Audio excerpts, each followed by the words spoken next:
Let's get it. Let's go. Let's start this rebuild. See how this gonna work out.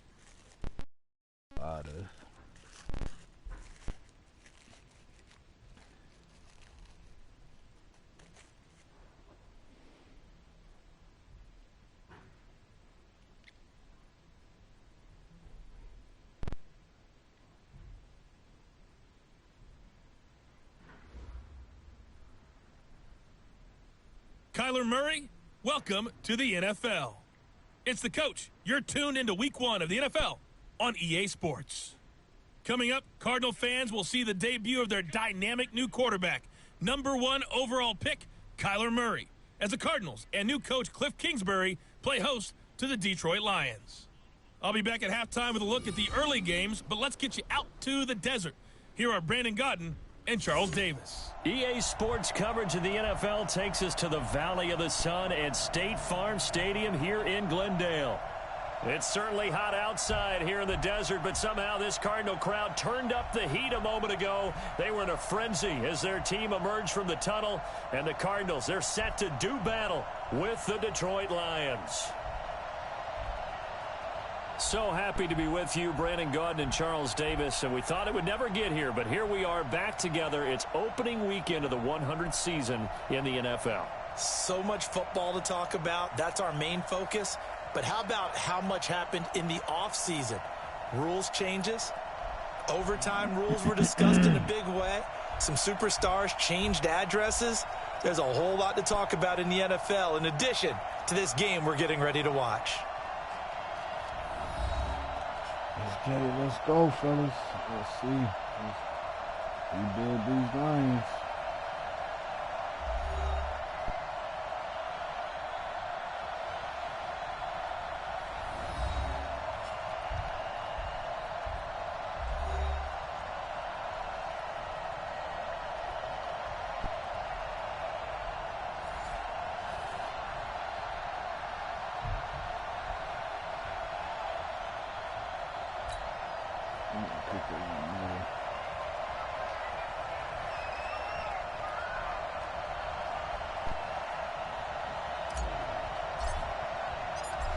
The punter and kickoff man, Sam Martin, to get us started. And we are underway here on EA Sports. This will be taken in at the 1. And he'll take this up past the 20 and down at the 22-yard line. The Cardinals taking over, and they do so behind the #1 overall pick of the draft. That's Kyler Murray out of Oklahoma. Rare talent indeed. First man to be drafted in the top 10 of 2 sports, baseball being the other. He's got his work cut out for him. The Cardinals trying to rebound from a 3-13 campaign.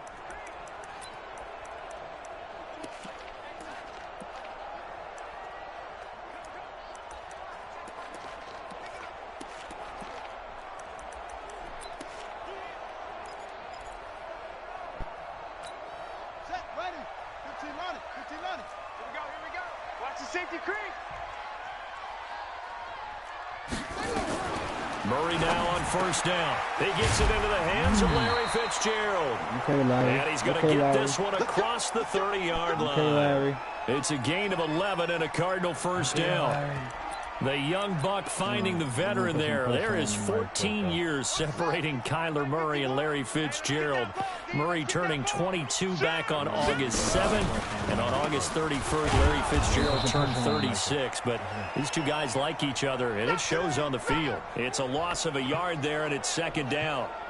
A quick observation, Brandon, because early on in this game, I'm seeing linebackers playing with their noses close to the line of scrimmage. And my guess is the wheels are turning on that other sideline. As a play caller, you're filing that away right now, aren't you? Yeah, you're trying to find that opportunity later on when you can play action them or stick something to them between the second and the third level.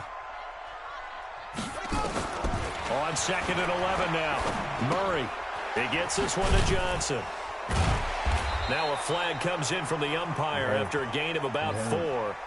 And this looks like it's going to be holding.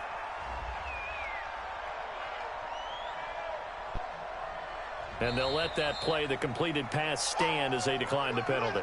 So do you get the sense they like their defense? Yeah, they wanted that next down to come up. Yeah, they weren't worried about the yardage there at all. Just what you said. Let the downs trickle away. Fight 51. Mike 51. I'm scared. Throwing is Murray on third down. Looks to throw, fires right side. And that's going to be incomplete. The coverage too good there. The contact popped the ball free, and it's fourth down. Well, that certainly looked like something that they discussed all week in practice getting ready for this one. Take the big shot right out of the gate. At worst, you'll open up the defense a little bit, loosen them up, and have them back on their heels.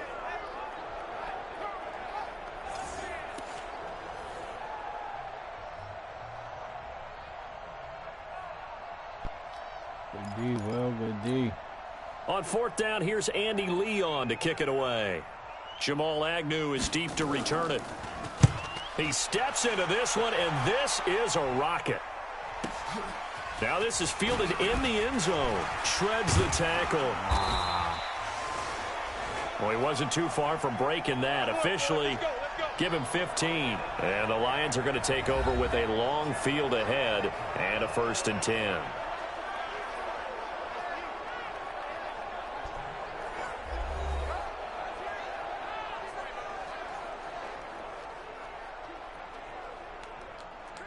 Let's see what this rookie about.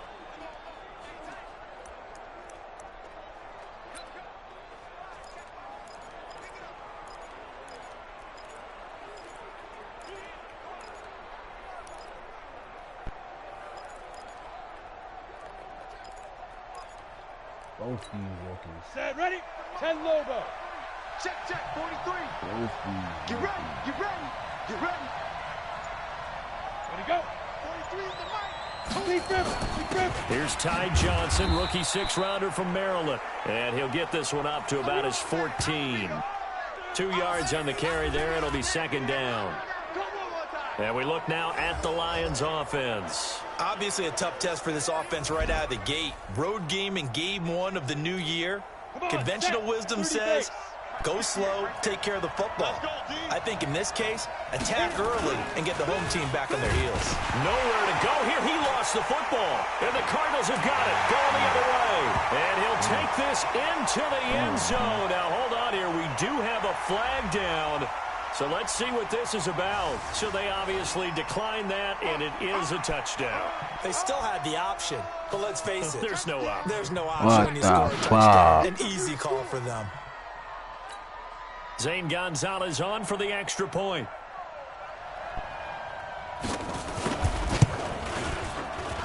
And the Cardinals will go up 7-0. The scoop and score, always an exciting play in football, and we witnessed it there. Grabbing it off the ground and then rumbling it into the end zone for 6. This is taken about 7 yards deep. And no run back here. This will be a touchback, and it comes out to the 25-yard line. And Detroit getting set to go now. And they've got to be still reeling from the events of a moment ago. What a turn on that last play. You're knocking on the door. You're about to take it in. You think you're going to get some points on the board. Instead, you cough it up and watch them take it the rest of the way to the opposite end zone. That's a 2-score swing that you just gave up. That's going to go as a loss of a yard, and it'll be 2nd down. Plays like we just saw there, that's why they're up right now. And the defense, they're doing their job. Yeah, it starts with the guys up front. So when you talk with GMs who are putting together a team, a lot of them say we're going to build from the inside out, because if you control the line of scrimmage, you control the rest of the ball game, and that's what we're seeing here. They're actually playing in the offense's backfield, not necessarily just playing at the line of scrimmage. Now a deep ball there on 2nd down, but it'll wind up incomplete. Kenny Galladay, the intended receiver, and it'll bring up 3rd down. Well, for these two franchises, the Lions and the Cardinals, it all began back on a Sunday in October of 1930 when the Chicago Cardinals visited Portsmouth, Ohio to play a scoreless game against the hometown Portsmouth Spartans in front of 6,500 fans. 4 years later, the Portsmouth Spartans would move to Detroit. But anyways, 90 seasons later, after some rebranding, a couple relocations, one of the oldest rivalries in the NFL still lives on. Well, that's a good chunk of yardage. It's going to be canceled out. And we always talk about hidden yardage in a game. That's going to count as that, because now it doesn't go on the books, but now they have to make that up again, don't they? Go! They're going to go play action now with Stick. And he's going to be brought down. Back at his own 6-yard line. And now before they run this 4th down play, we're going to get a timeout. They'll have 2 remaining as we step aside here in this first quarter. Here's Sam Martin now, as his first punt will come from inside his own end zone. Wow, evasive. Make a miss. A punt of 46, a return of 5. And this offense takes over in great shape right at the 50, 1st and 10. Arizona getting ready to go as they take the field. They were forced to punt on their initial drive of the new season. Now they're ready to go as they begin again with a 1st and 10. So good starting field position for them here as they come up 1st and 10 right at the 50-yard line. Here's a throw, complete right side to start things out. 5 yards on the catch there, brings up 2nd down.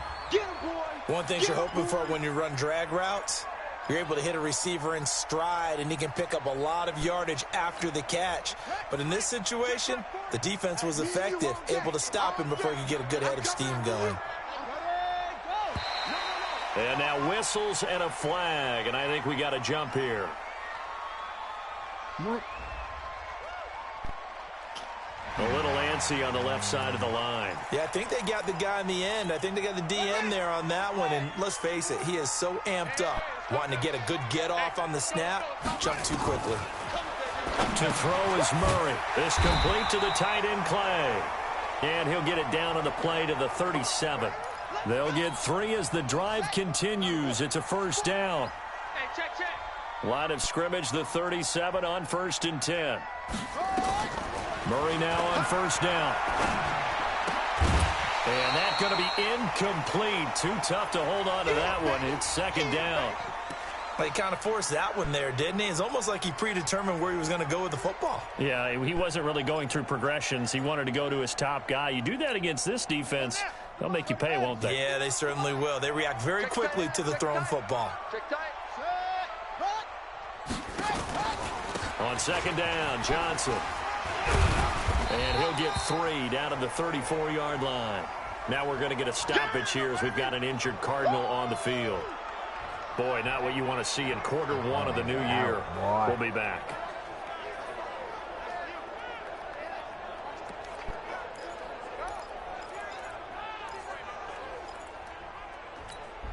So 3rd down now. They need the 27-yard line for a first. From the gun on 3rd down, Murray. And he's got his man. It's the tight end Clay. And it's going to be another 1st down as they'll get him to the ground at the Lions' 20-yard line. Well, sometimes our pregame meetings do pay off, don't they? What do the guys in the locker room call him? Well, they said it with a chuckle. They called him Old Reliable. Yeah, that means he doesn't move quite as fast as he used to, but he still knows all the tricks, doesn't he? Even that little gentle push-off in order to get open, he finds a way to pick up a 1st down. Give him 9 on the play, and that'll make it 2nd and short. I know most of the time when the ball's in the air, you're thinking wide receiver, tight end, but running backs, they can be a big part of any passing offense nowadays. I don't know why you just stop. Throwing again on 2nd down. Murray. Don't go in there and touch no more of that. And now he's going to use his legs. And he'll get it here to the 10-yard line. A gritty play there. Put his nose down and got his guys a first. Hey. We got 3. 1st and goal, Foster. And he'll take this one in for the Arizona touchdown. A 10-yard touchdown run. And the Cardinals push further out in front. Early on, they have all facets of the game working in tandem. Yeah, you get the defensive touchdown early, give you the first score, and then your offense piggybacks on top of that and gets their own. And any coach we've ever talked to, and we've had that conversation with them prior to the game, they always say, if we can score on defense or special teams, that gives us like a 95% chance of winning the game. I don't know if that number's correct, but it certainly does tend to play out that way, doesn't it? It does. And that'll carry over the back. I don't know why my mic sounds so muffled. Yeah.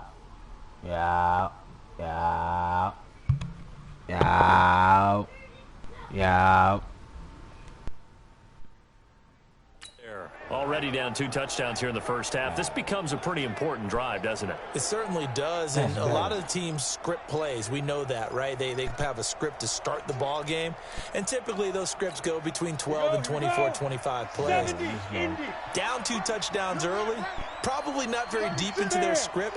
I think that they'll stay with it. I don't think they'll abandon it just yet and try and generate some offense on this drive. Anything, at least 3 points, get that 0 off the board. He'll get 3 yards on the scramble there. It's 2nd down. These 5th-rounders, and to use him as an example, maybe you take a little bit of a flyer on someone, hope you hit gold. Exactly, because when you get into the 5th round, you're usually not counting on him to become a starter right away. But we've seen so many times 5th, 6th, 7th, undrafted free agents who come in and make their way, and in a big way. They added a lot of talent to a roster that really needed an infusion of youth. They got a very good infusion of youth. And they didn't really reach to get anyone as well. They stuck to their draft philosophy, got the best players they could at the time they were drafting, and inserted them into their lineup. And runs like that with explosiveness, that's what this rookie can bring to the table. And add to it speed, patience, vision. A rookie has all of that. That's usually a veteran's combo plate. I love this guy. So the big play gets him all the way down to the outskirts of the red zone here for 1st and 10. 43. Check, 43. He don't know no better. Go. And now whistles and a flag down. Looked like one of the Lions linemen might have moved. And that'll be accepted, of course, and that moves him back 5. 60 or. Against the mic. Nice, sweetheart. Get it. Off play action, it's stick. And it'll be intercepted.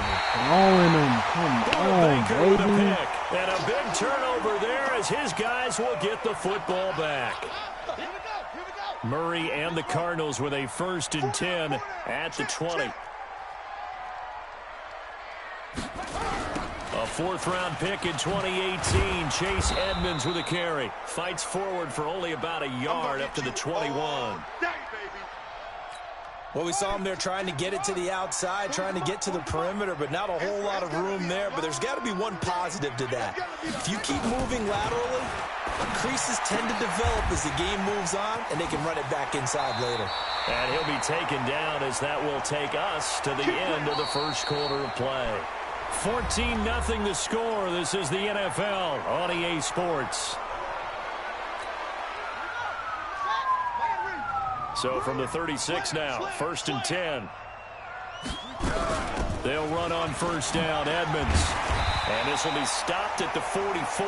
That one good for 7 yards. Something to watch here in week 1 of the season, tackling. Because you and I both know that in the preseason, a lot of these guys don't play a whole lot. Plus the intensity and the speed really ratchets up on opening week. And he'll push his way up to about the 44 here. The good run on 1st down followed up by a not-so-good run on 2nd down. Now let's find out if they're going to stick with the run here on 3rd down. A lot of people would love to see some play action here. I say go with your best running play over your best blocker. And he's got a 1st down as he's up to the 48. Let's go, boys. Bring it up. It'll be a pickup of 4, good enough to earn him yet another 1st down. And that one was a lot of fun right there because that was the game within the game. 3rd and short, blitz was on. What's the key for the quarterback? Get out of your hands in a hurry. And there's a quick little completion. Got the job done for a 1st down. It's a gain of 11 and a Cardinal 1st down. Nice pass that time by the number 1 pick, Kyler Murray. Also drafted 9th in the Major League Baseball draft. He's the only person ever to be taken top 10 in both sports. Go back to his Allen High School days in Texas. He was 42-0 as a starting quarterback. Freshman year, he was at Texas A&M. Then the transfer to Oklahoma, sat behind Baker Mayfield. Then his opportunity came last year. Boy, did he make the most of it. Won the Heisman Trophy and led the Sooners to the college football playoff. Off the draw, here's Johnson. And they've got it in the red zone now, down at about the 19. It's a 7-yard carry to set them up with a 2nd and 3. A lot to praise on this drive, obviously. I know you're seeing what I'm seeing. Those guys up front, they're getting it done. Doesn't matter what play is called. They are handling their business at the line of scrimmage and dominating right now on this drive. Yeah, baby. Chalk that up as a 4-yard loss. And now it's 3rd down. On 3rd down, Johnson. And they take him down, losing yardage back at the 27.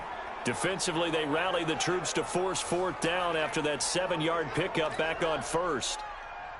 It's a tough one right there. He ran right into the teeth of the blitz as the linebacker was freed up in order to stuff that one for a loss. I think quarterbacks got to see that. Got to find a way to audible into something a little more advantageous. All day, baby, all day. Well, this winds up an empty possession. Everything looked okay. He just never got the ball on target. And knowing him, he'll be disappointed with that effort. Yo, go, go. 43's the mic. 43's the go. Trying to shake off the interception. He'll look to throw. He completes it to Jones. And he'll have it pass.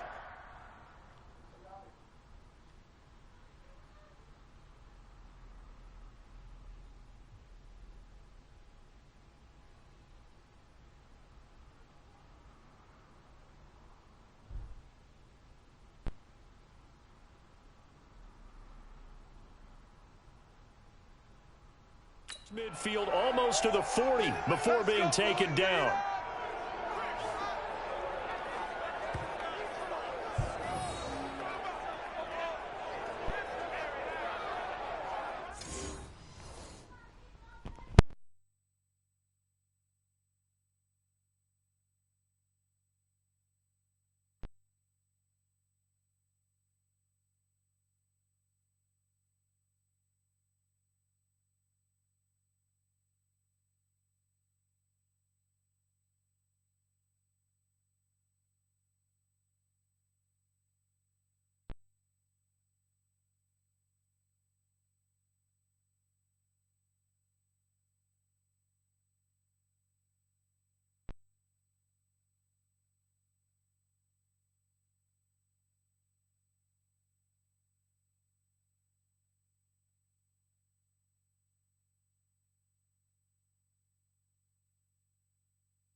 Sorry. Javon, I'm not playing with you. I'm going to come in there and I'm going to whoop your ass.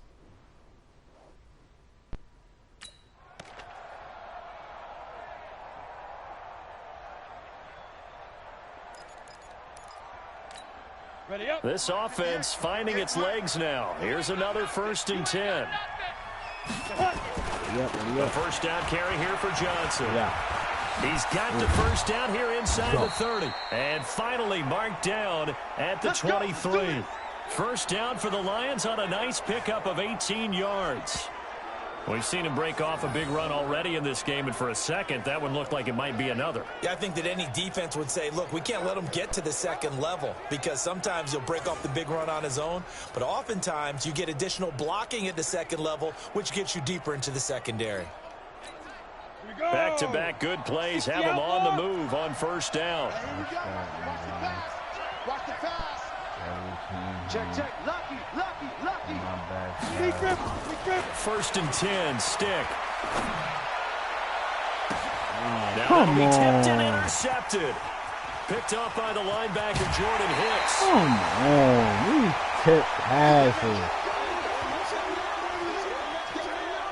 Second interception for him now here in this first half. And you got to think he's a rookie, Charles. How much does confidence start to become a factor? I think that's a great question because that's what they're going to check on when he gets to the sidelines. The coach is going to check on it. His teammates going to check on it because when you haven't done it before, it's not something that's part of you.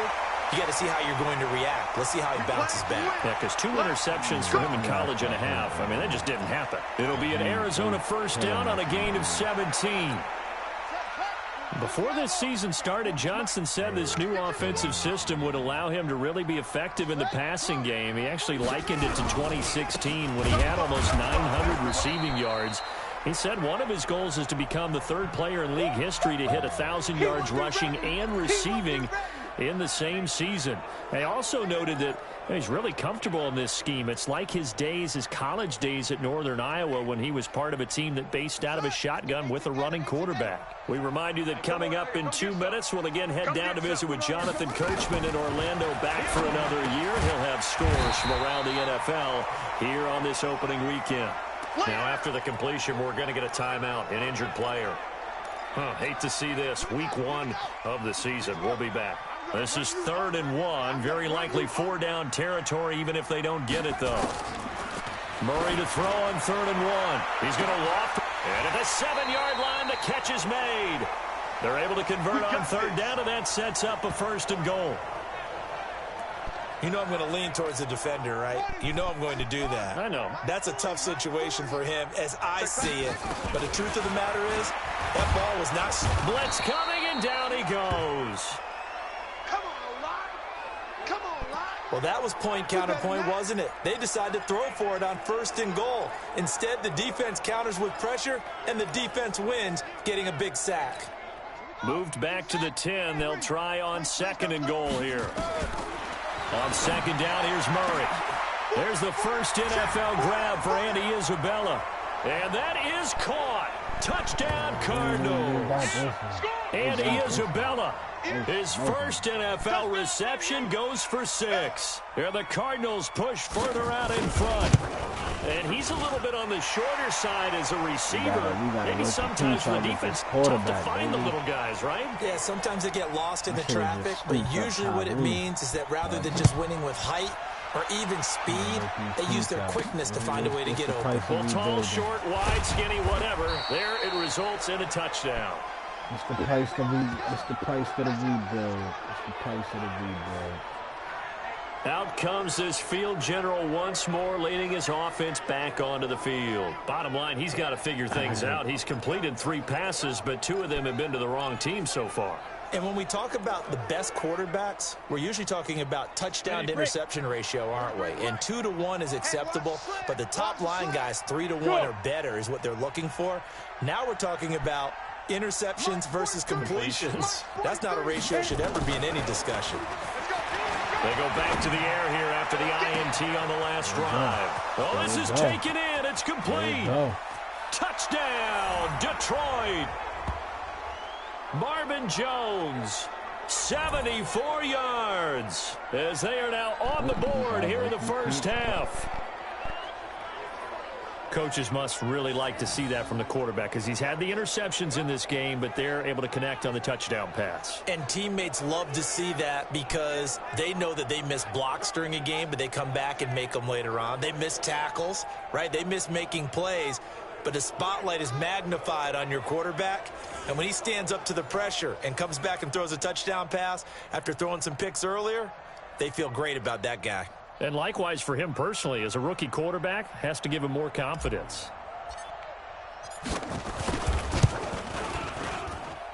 Prater for the extra point, and they'll cut the lead to 21-7. And we can break that scoring drive down pretty easily. One play, long touchdown pass into the end zone.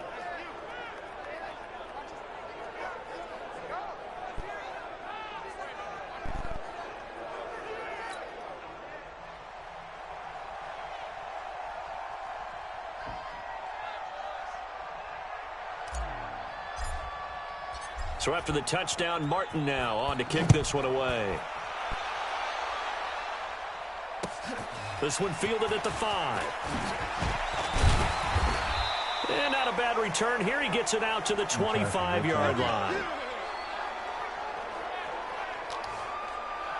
Here again comes the captain of this offense, leading his crew back out there now. He's played a pretty clean first half, a touchdown, no interceptions. Frankly, that's what they expect out of him. They want to see the ball thrown and thrown well, and he's able to do that and put it in the end zone. They'd love to see more of that before this game finishes.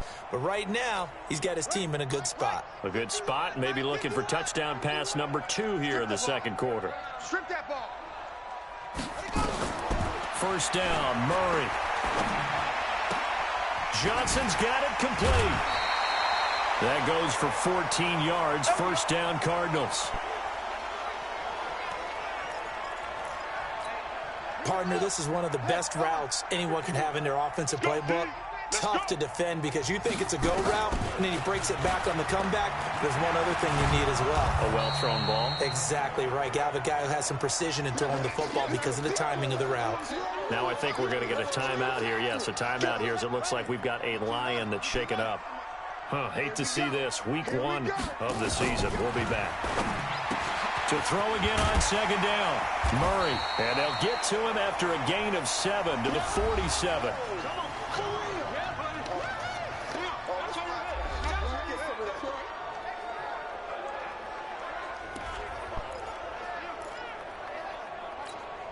And the Lions going with an extra DB here on third down. 3rd and 2, and here's Murray. He finds Crabtree for the completion. Come on, man. How and it's going to be another to first down as they'll get him to the ground at the Lions' 38-yard line. Got to say, I was a little surprised to see him, Charles, come out in the shotgun on 3rd and less than a yard. Yeah, but the way the NFL is nowadays, we hardly ever see him. And he can't get rid of it. He's taken down. Now whistles and a timeout with 3 seconds left in the first half.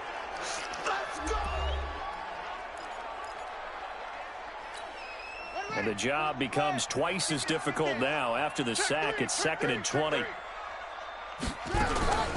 Running from the gun, Johnson. And a 6-yard gain gets him right around the 43. So we are at halftime here in the opener of the 2019 regular season. As we send you on out to our studios in Orlando, here's Jonathan Coachman at our EA Sports Halftime Report. All right, Brandon, thanks very much. And welcome back to football, everybody. We've got a full slate of 16 games here to start the new season. So let's take our first trip around the NFL. We'll tour started out at venerable Soldier Field in Chicago, where it was the visiting Packers who were able to come in and win this one on the road. The final, 34-13. So that's why you don't. From there, let's head off and check out a second game. And in that one, it's the visiting Giants who have the lead. Eli Manning still got it. 3 touchdown passes. Oh, no. Lastly, let's head up to the Twin Cities to check in on the Vikings at home in Minneapolis. And it was the visiting Atlanta Falcons who come in and get the victory. Julio Jones, a career afternoon, 4 touchdown catches. In our game, it was a rookie Kyler Murray showing the flash that made him choose football over baseball. He's thrown for close to 200 yards already, and that's helped propel his guys into the lead. As we send you back to Brandon Gaudin. All right, Coach, thank you, and we welcome everyone back for quarter number 3. That's fielded in the end zone. And the decision to bring it out, a good one, as he's up a yard or 2 shy of the 30. Nice little return. You could have run that back if he would have broke that tackle. A reminder coming up later tonight, the Patriots unfurl their 6 banners. They play host to their rival Steelers. And then on Monday night, it's the one weekend of the year where you get 2 games to wrap up the week. Texans and Saints from New Orleans in the early game, then Broncos and Raiders. Vic Fangio's coaching debut and the Raiders' final season opener in Oakland. That's the late game, 10:30 Eastern. Abort mission. Recon, 132 fighter. And they start the second half with Johnson. And he's taken down, but able to slip across the 35. It's a gain of 10 for the Lions and a first down. You know, despite the scoreline, I think they've got to like where they are here. They're on the road and just one big play away from getting right back in this game. I'm going to follow right along with you because the spot they're in now is a credit to their defense. They've kept them in it by making the plays that they've made, and that just means you're one big score away from being right back there. Now, the question is, can this offense step up and make that play? Because that's been an issue for them in this game. A gain of 6 there on first. 6 yards was the pickup on the last completion, so here's 2nd and 4. Johnson. And he's going to be taken down here with a penalty flag on the field. We've been blocking the ball. So a decent gain, but all for naught on the penalty. It's too bad, isn't it? They were feeling pretty good about it. The only people celebrating, the guys who just gave up that play. A 4-receiver look here. 3 out to the left, 1 to the right on 2nd and 8. On second down, it's Stick. And his throw here's incomplete. Danny Amendola, the man he was trying to get it to. But now it'll be third down. Had the right idea there, trying to throw it to the sideline, but he led him just a little bit too much, trying to get it out to his receiver. Ends up falling to the ground, incomplete. This offense in desperate need of a conversion as they come up on third down. On third down, it's Stick. And he's going to be intercepted a third time. Picked off by Byron Murphy, the rookie from Washington. Certainly not what he was hoping for, Charles. That's now 3 interceptions in this ball game. But there's a lot of knowledge to be gleaned every time you throw an interception if you do things the right way. And hasn't there been a pretty darn good quarterback along the way who threw a lot of interceptions early, learned from them, and became great later? Who would that be? That'd be one Peyton Manning. Threw 28 his rookie year. That's the NFL record. How'd things turn out for him? I think, okay, he's a guy in all the commercials now, right? Come on, you gotta catch that, Now, baby. meanwhile, a pass that should have been intercepted, but it winds up falling incomplete. Here's second and 10 now from the 35.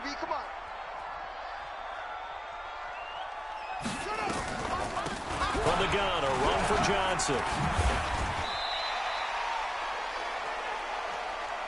A lot of people felt Johnson was a little misused during what was a disappointing 2018. 940 yards on the ground, 7 touchdowns. Great for most, but not the season Johnson was hoping for.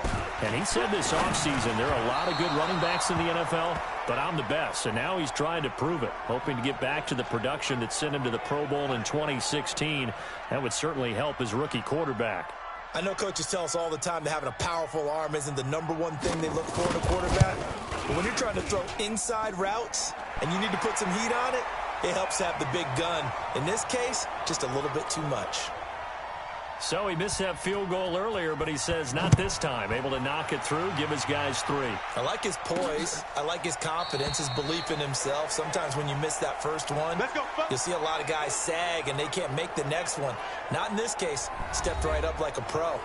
Here's the Detroit offense now as they head back out onto the field. And following the interception, just any interception, are you a little bit more cautious when you start that next drive, or no, you just throw that out the window? Nowhere to escape, and he goes down. Corey Peters slipping in and getting the sack. So if we recount real quick, he had the touchdown earlier, and now he comes up with the sack here. No doubt about it, he's having himself a game. On play action, they'll throw. His throw incomplete. Kenny Golladay is intended receiver. And now it's third down. Well, his struggles continue. Open targets, and he keeps missing them, pressing way too much. He may have a big arm, but until he learns how to harness it and have some touch, he's going to continue to struggle. He's going to sling this deep down. He's got a man complete. And he's free going down the left side. It's a foot race. Rookie, Touchdown, baby. Detroit. A big play there. His first NFL reception goes for 6. And the Lions are able to draw a bit closer. He put quite a bit of air underneath that touchdown pass. Of course, we knew that he had the strong arm. That part was easy. You could see that throughout his college career. But what you want to know about a rookie is when the pressure's on, can you throw with touch? He just did right there. And, boy, it was pretty. Now Prater to add the PAT.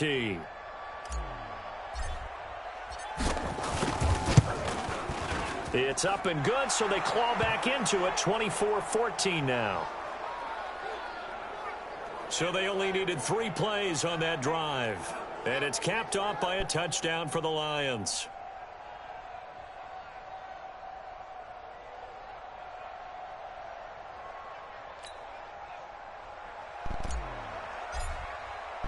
Here's Martin now following the score as he'll send this one away. This fielded at the 2. And it's a pretty good return here as he'll get it up to the 29-yard line. Now we get a peek at the captain of this offense heading back out there. He's been pretty solid, pretty consistent, just the 1 touchdown pass, but I think he's managed the game well, no? I would agree with you, and that's what you're looking for out of your field leader, making sure that you're playing well and not making any big mistakes. Oftentimes, that's how you're judged. How big a mistake and when it occurs. No interception so far. Don't like that. I just want you to know that you agreeing with me, that's going to get me through this third and fourth quarter. Are you touched? He's patting his heart, boys and girls. He's touched. Respect.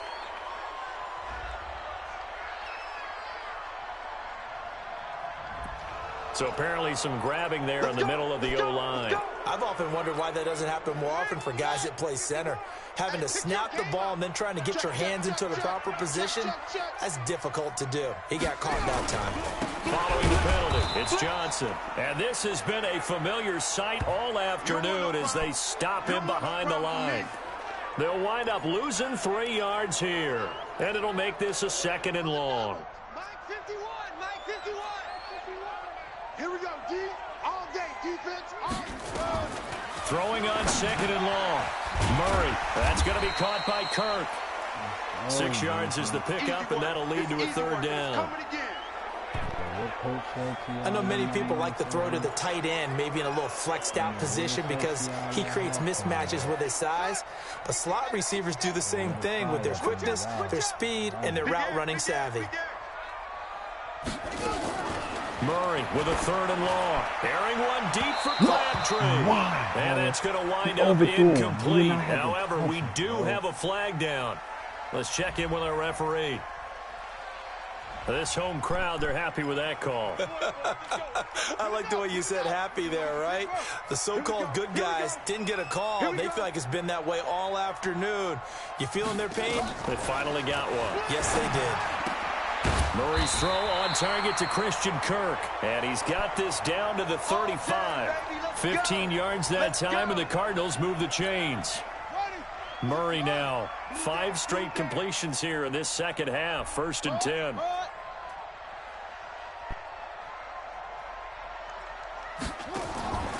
Throwing on 1st down is Murray. Oh, incomplete. A turnover would have really helped there. Almost intercepted. Instead, it's just 2nd down.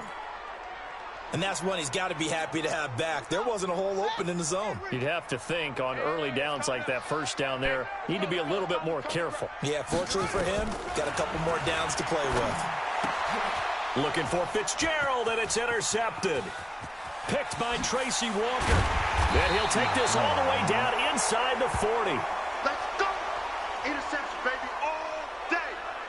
When the rookie QB gets his first touchdown pass, that's one you put in the trophy case. First career interception, that's going to be one he wants to forget. Yeah, and he's not going to go ask for the football, right? Yeah, you can keep that one. The key for him, what does he learn from it? When he watches the tape, does he have an answer right now where he already understands what mistake he made? That's what the coaches are going to want to know, and that's what they'll grill him on and see how he grows from it. Still a few inches short of a 1st down as they come up now on 2nd down.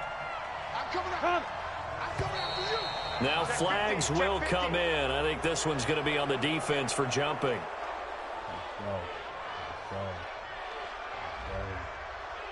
So step off the 5 yards. Yeah, partner, you know, defensive end, he wants to get into the offensive backfield. He wants that get off to be as fast as possible. A little too quick on that one. So the yellow flag came out, and that leads to a new set of downs for this offense. 1st and 10. The play-action fake. They'll look to throw. Rush coming, and he's taken down. Chandler Jones able to get in there for his 2nd sack of the afternoon. The amount of sacks that they've absorbed in this game is absolutely extraordinary. Let's just face it. This offensive line, flat out, cannot handle this pass rush. It's been demonstrated time and time again. Now a man open down the middle of the field. A good pickup there, 13 yards as they get closer for 3rd down. And that catch number 100 for his young career. And remember, only in his 2nd season, the future bright. A shotgun throw for Stick. And he fires one, but incomplete. Well, this at least is the right idea. I think they've got to get the tight end more involved. He had just one target in the first half, incomplete. Now incomplete here with the first target of the second half. Yeah, should not stop them at all from going back to him to find him. Find him. Here comes the field general leading his offense back out there for the next possession. And the stats on the screen tell the story. A great start. This defense, they made some good adjustments, so he's fallen off since. Have to like what they did at the half, but you also have to like the fact that they hung in there. Despite the fact they had a tough first half, he was locked in, right? Rocking and rolling. They came out, made their adjustments, got their confidence back. Now they're called. David Johnson on his way. The 30. Past the 20. Touchdown, Cardinals. David Johnson, 73 yards. And the Cardinals push further out in front. Solid response that time by a young quarterback. Last drive, interception. This drive, the touchdown pass. I like how you described it, solid, because you don't get extra kudos for bouncing back if you're going to be a big-time quarterback. You're supposed to do that. But at the same time, when you're a rookie, that's not guaranteed, is it? Sometimes they hang their heads and they go in the tank a little bit. Not in this case. Bounced back, took his team downfield, and threw a touchdown pass.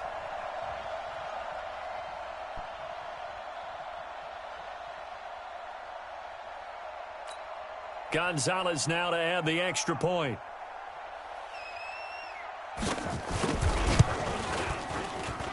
And that'll make this a 3-score game as the lead moves to 17. Those are the kind of drives they like on offense, from the coordinator to the quarterback, the line, everybody. One-play drive and into the end zone for 6. This rebuild is going to be crazy. The kickoff team on the field now as they will send this one away. This fielded a few yards into the end zone. And he's able to get it across the 20, but not by much, as he's marked down at the 21-yard line. The Lions offense, they get ready to head back onto the field. And here we are almost through 3 quarters of play, and this passing game still has not really found any kind of rhythm. Put it mildly, because they're not even over 100 yards yet. And in today's NFL, where it's a pass-first league, that is quite surprising. Not many teams patient enough to stick with the run. Everybody wants to advance the ball through the air. They've got to get their timing back. Yeah, give him 4 yards there. It'll be 2nd and 6. And this will probably be the last play of the quarter. Shoot. From the 24, Stick. And that would not to be. It's incomplete. So they couldn't hook up as time has now run out on this 3rd quarter of play. Welcome back to the desert. We're in Glendale. It's the Lions trailing, but with possession of the football as we get set to bring you the 4th quarter. Here's Stick looking to throw. Looking downfield for Jones. And unable to connect. Incomplete. I'll give them credit. They took their shot, but it's going to bring up 4th down. Another incompletion. You know, it's a wonder he's still moving around back there the number of times he's been sacked. Yeah, he's staying out there, isn't he? And you don't think about it much in a game like this, but he's showing incredible leadership. Still competing, still fighting, not taking himself out of a ball game that appears lost. Ready? On 4th down, here's Stick. Got a man, it's Amendola. Let's go. No reason not to try it there, and they do indeed convert on 4th. Felt compelled to go for it there on 4th down, trailing in the 4th quarter. They got it done. And there's always a lot of pressure on a 4th down call. Doesn't matter the distance. You still have to get it done, as you noted, and they did. A couple of first downs to kick off the drive. Here's 1st and 10 up at the 46. And no room to maneuver there. Give him a yard up to the 47. Absolutely love the effort there. The ability to flow from his inside spot and stop that one at the line of scrimmage. Yo. Nice linebacker play. Here we go. Hard, hard. Get it. On 2nd and 9, Stick. And this one's incomplete. Just nothing there again. He's been sacked multiple times. We've seen the interceptions, of course. He's really been through the ringer, hasn't he? And what we've seen is a defense is well coordinated. The front and the back really in sync. The front putting on the pressure, the backside being ball hawks and picking passes off. Now a third down throw, but it misses the target, incomplete. At this point, down big, you'd have to imagine this defense are just going to sit back, blanket the field as best they can. Yeah, this is actually the easy part of the game for them because, just as you noted, they can sit back, keep everything in front of them. But they've blanketed the field the entire game using a variety of coverages. Throwing deep for Galladay. And that is caught one-handed. Oh, my, he pulled it in.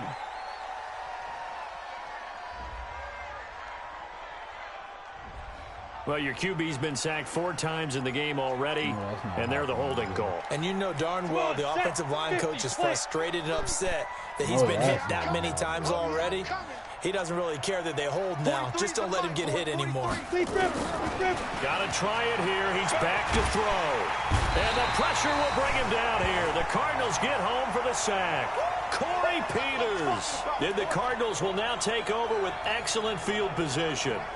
Well, at this stage of the game in the second half, down 3 scores, I guess they felt like they needed to push. And let's face it, with this deficit, if they give up another score here after they didn't get it, does it really matter? Right. It really doesn't. They had to go and try and make something happen if they had any chance of winning this game.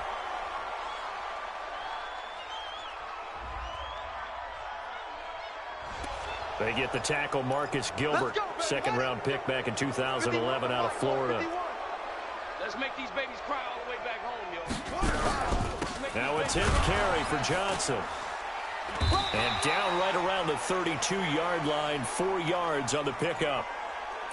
Now, I'm guessing you'd say this is kind of the key here. Grind out some yardage, work on that clock, see if you can continue to tick it down. Definitely. You want to bleed things out at this point, right? Continue to possess the football, gain some yardage, and put the onus on the defense. Do they have to use timeouts? What are they going to do to stop you? You're taking charge. Working his way for a gain of 7 to the 26. The Cardinals on third down. They've hit 4 of 7. This is 3rd and 7. They'll run it with Johnson. And he's not going to sniff the first down here. He stopped at the 25. Just a 1-yard pickup there, and it'll be 4th down. He continues to struggle to find a crease to break off a big one and might need to just put that aside and just try and ram his way forward and get what he can. Gonzalez's kick is good. And that will extend their lead even further. So it's 3 more points, and that widens this thing out even further here in the 4th. And you know in this league, you can never have enough points, but this widens it out, as you said, and now it's all about ball control, isn't it? This is taken at the 3. And a nice return sets him up pretty good here at the 30-yard line. Let's go, boys. Let's go. So here come the Lions now. And on that last drive, went for it on 4th, turned it over. A good job by their defense, though. They held them to 3, but this offense, they've got to be a little bit better, a little bit more careful here. And sometimes when you see these calls on 4th down, when they decide to go for it, it's not necessarily the coach saying, I believe in my offense. Sometimes the coach saying, I believe in my defense. I can afford to go for it here, because if we don't get it, I don't think we'll give up more than 3, and that's exactly what happened there. You think that factored in? I do. I think that he had that in his mind going into the game, that I'm going to be aggressive on offense because I know I've got a defense that can hold up their end. Another throw on 2nd down, and this one incomplete as well. Defensively, you look at the numbers. Another incomplete passer we just saw, and they're under 200 yards passing for the game, so they've done their job on that side of the ball. Yeah, recently I was actually working a game where a quarterback had a streak of 5 straight games without a 200-yard game, and that was a big talk both in his town and amongst his team. How do we get the passing game going? So big credit to them holding them under 200 today. Well, they got off the field on 3rd down. An excellent job, an excellent defensive series. We always talk about adjustments and usually only at halftime, but the best teams adjust series to series. And on that series, they adjusted so well that they got the job done in fine style. Nowhere to escape, and he goes down. Corey Peters. And the Cardinals will now take over with excellent field position. A gutsy decision there at this stage in the second half in their own territory, and a decision that they might regret. Can't wait for the post-mortem. You know, this post-game press conference, because the questions are going to come fast and furious about this decision, no matter how the game turns out, right? What were you thinking there? Why? Did you have a certain play call? Were you confident in your defense? Oh, yeah. Why? It's going to keep coming up. Yeah, no matter the scoreboard, just tough to justify. And he's going to be taken down with a marker on the field. So let's see about the call. That one whistled against a big right tackle. You'd think being able to fire out and block it'd be a lot easier to not commit a holding penalty, but it's tough to keep those guys right in front, isn't it? Again, it's Johnson. And he is met quickly in the backfield. Down he goes, folded like a lawn chair. Brandon, it's clearly a running situation when you're up in the fourth quarter. They're going to have to stack the box and make it difficult for them to move the ball. Made it very difficult right there. Now they need to repeat that effort. Yeah, bring 7, 8, 9, whatever it's going to take to slow them down. On third down, it's Johnson. And they take him down, losing yardage back at the 27. A loss of a yard, and it brings up fourth. Just 2 minutes remaining here in the fourth quarter of what has been a one-sided affair. So the Cardinals, they've got the football here as we get you reset. And let's see what they've come up with offensively after having time to talk it over. And the kick by Gonzalez is good. And that lead will move from 20 up now to 23. So a good snap, good hold, and right down the middle. Never in doubt. Just the way you used to hit them, partner. You mean like kicking the ball? Exactly. Well, that was in high school. Doesn't matter. I don't care what level. You hit them, they go through. The kickoff unit is out on the field, and they will send this one away. This one taken just inside the 10.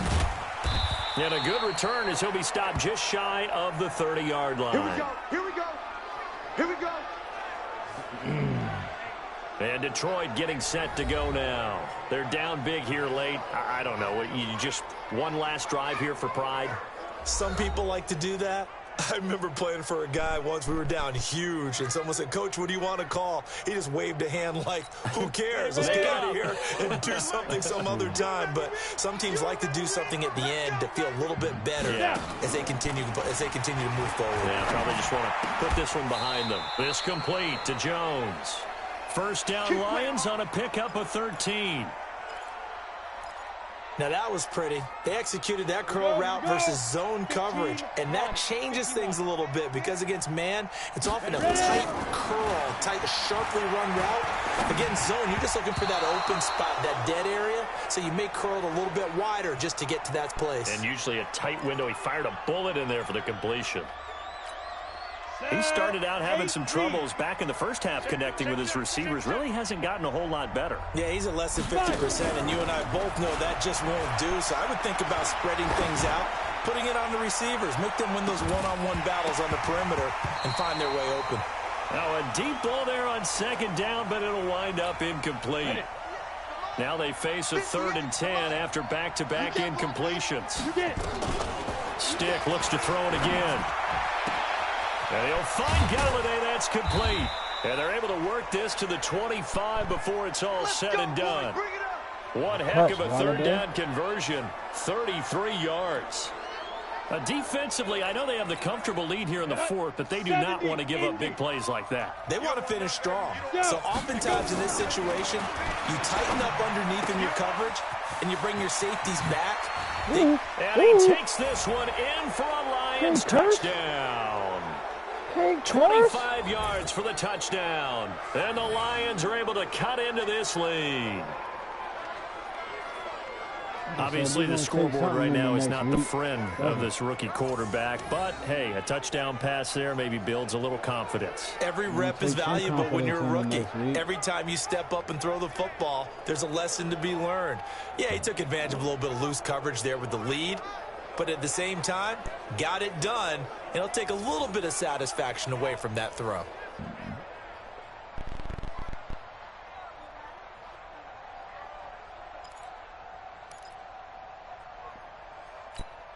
So the Lion offense staying on the field as they're going to try for two. Check. 58, boys, 58, 58, Mike. They'll try and run for it with Johnson. And just a short gain that time as they're able to get him down. And he is not going to get in here. So the decision to go for two does not pay off as they're unable to cut any further into their deficit.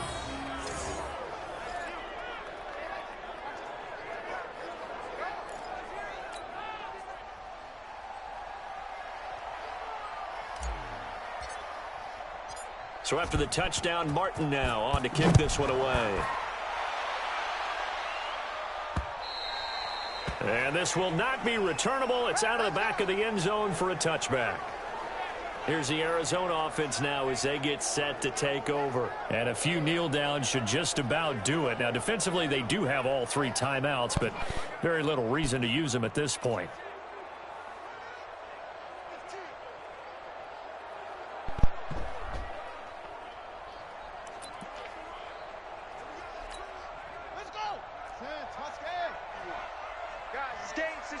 Let's go.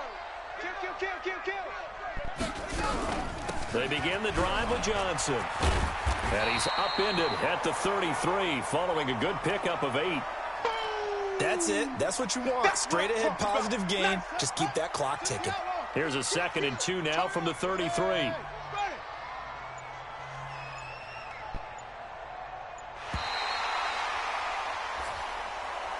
So it's a win here for the Arizona Cardinals. And, partner, I must say, good to see you again. Been too long. And it's good to have football back, isn't it? Didn't you see me in preseason? Weren't we together in preseason? Yeah, but preseason, you know, it's preseason. This is week 1. Oh, you're trying to say real football. Yeah, real football. Not preseason football where we shake down the rosters and figure out who's going to play, and maybe the starters don't play as much. Now it's the frontline guys from the first whistle. Yeah, I tuned you out in the preseason. And now I'm listening to you.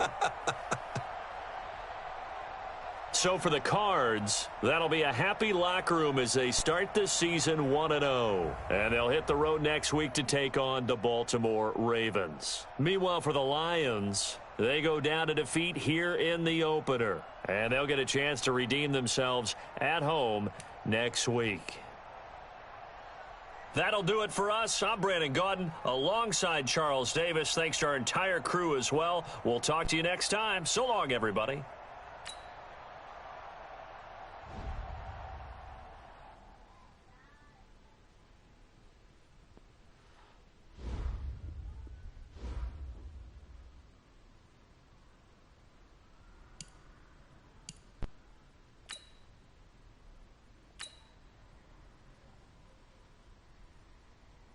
Alright, let's see what we got going here. Depth trade. Jared Davis, middle linebacker. Coach, you've really let me play to my instincts recently, and I can't thank you enough. Last week was one of the best performances I've had since college.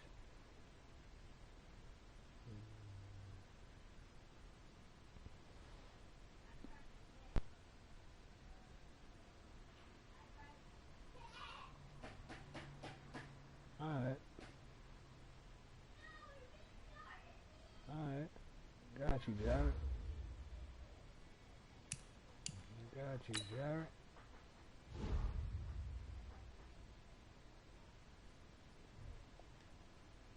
Alright, 2 touchdowns and 100 yards. Fatah.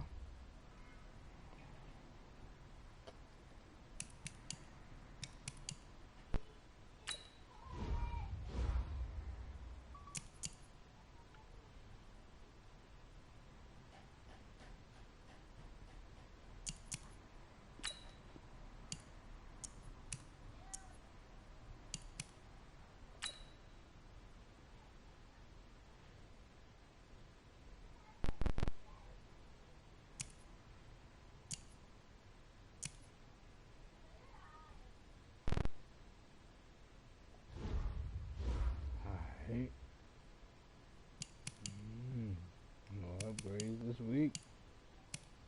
Time to ball. We at home.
like to keep it classic, baby.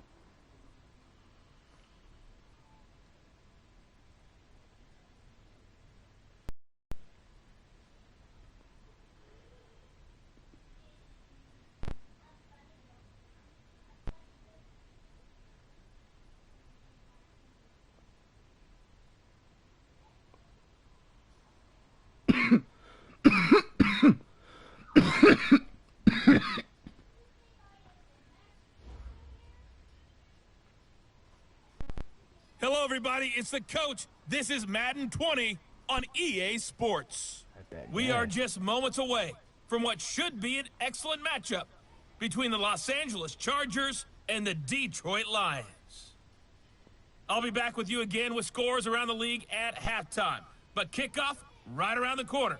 And standing by to call the action, here are Brandon Gaudin and Charles Davis. First opened in 2002, there's a look inside Ford Field here in downtown Detroit, the Motor City.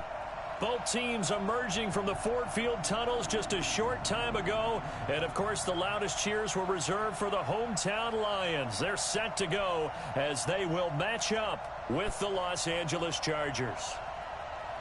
Along with Charles Davis, I'm Brandon Gaudin. And, Charles, we look at this Lions team entering play.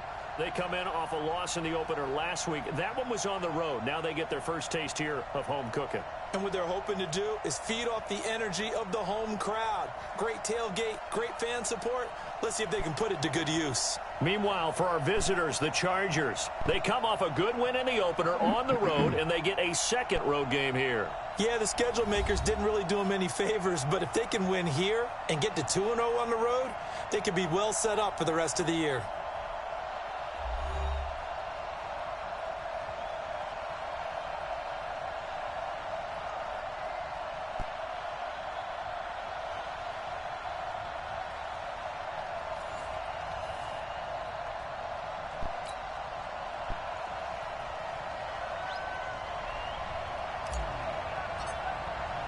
The children will groan. It's the final weekend of summer, but we've got the NFL, and we're underway on EA Sports. That'll be taken in the end zone. And no run back here. This will be a touchback, and it comes out to the 25-yard line. The Chargers' all-time passing leader, Phillip Rivers, who's been their starter since 2006, trotting onto the field. And I'll tell you what, he may be just a couple of years from 40, but he can still do it. You look back to 2018, some people were whispering MVP and Rivers in the same breath with what he did in that campaign. Especially impressive in 2 December primetime victories, one against the Steelers, one against the division rival Chiefs. And although things ended not quite how they wanted in the playoffs to New England, Phillip Rivers still feels like he has a lot left in the tank. Call it officially a loss of 2 on the first play from scrimmage. Second down. Nice play right there to stop him behind the line, but I want to see how this defense continues to play him here in the first half. Yeah, we know, you know better than I, he has the ability to take over a game. So what do you do? Yeah, I think you have to make sure that you bottle him in at varying levels, because if you crowd everyone to the line of scrimmage, if he breaks through, it's nothing but on second down now, it's Gordon. 9 good yards here on the run, and now third down. Gordon, a Pro Bowler for the second time last season, 885 yards, 10 touchdowns, and that was only in 12 games played a season ago. He also switched jersey numbers in the offseason from 28 to 25, and 25, that's the number he wore when he was dominating the Big Ten college gridiron for the Badgers of Wisconsin. A Charger first down, Rivers hooking up with Allen. So here's a 1st and 10 at the 38. Rivers going to turn and give this one to his running back, Gordon. And he's going to be stopped up quickly here. Just a yard up to the 39. And we get a quick look at the Chargers starting offense. I don't think it's hyperbole to say that Mike Pouncey is one of the best centers in the league. And to me, he helped usher in that new wave of centers. Agile, able to get to the second level and block people downfield, able to pull like a guard and get out in front of ball carriers, and pass protects really well. Nowhere to escape, and he goes down. Devon Kennard. The blitz works to perfection as he gets in there to dump him for a loss of 8. And, Charles, part of the reason they lost last week, they didn't have a single sack. Well, they changed that quickly. But did they ever? And it was something they talked about with us extensively. They needed to get pressure. How were they going to get to the quarterback? Obviously, they schemed themselves into a great play, didn't they?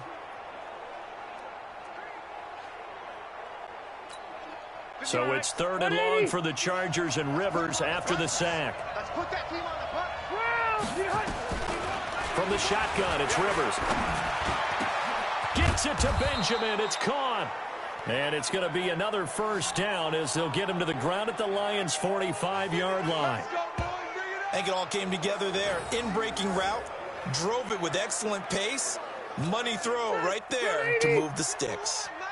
So the ball moves into Lion territory now. Here's 1st and 10 at the 45-yard line. Throwing on 1st down, but this one winds up to be incomplete. Keenan Allen, the intended target. That'll bring up 2nd down. Time for a look at our starters here on defense. This crew against the pass, issues at times, ranked number 24, Charles, in the NFL. What they lack in pass defense, they do make up for in run defense. They're a top 10 unit against some people trying to move the ball on the ground. But this is a passing league. So there's the conundrum for them. How do they get better defending the pass? 4 yards on the completion, and it sets up a 3rd down. On 3rd down, Rivers. It's hauled in here by Edmond. The 20. And they will eventually get him down, but he's inside the 5 all the way to the 3. That's a gain of nearly 40 yards on 3rd and medium to pick up the first. So another 3rd down conversion, and now they've got a 1st and goal. To throw is Rivers.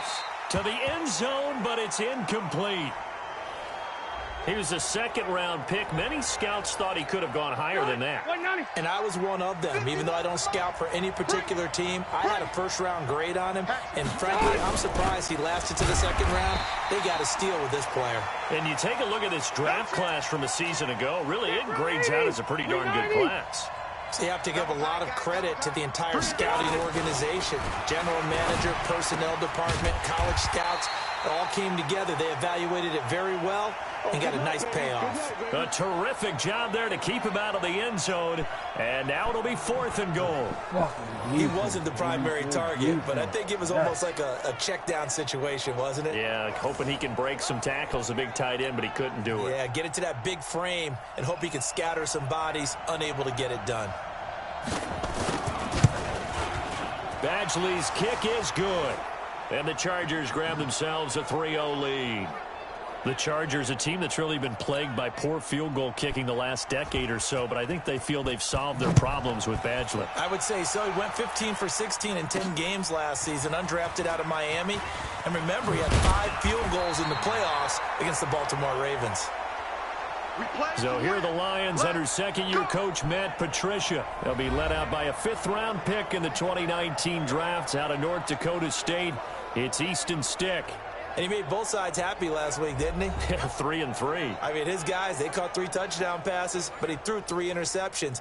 Gotta get off of that schneid and get back to just throwing touchdown passes and taking care of the ball better. Now the former Terrapin, this is Ty Johnson. Give him a couple on the carry there, 2nd and 8. And now the offense for Detroit. Tight end Jesse James has made the move from Pittsburgh, where he spent his first 4 NFL seasons. Now he's going to reside in Detroit.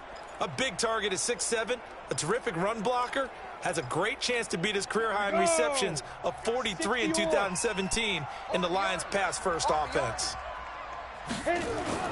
From the 25 on 2nd down. Stick looking middle, and it's incomplete. He was trying to find Marvin Jones that time, and it's 3rd down. Looked like he had a couple of different options as far as who to throw to.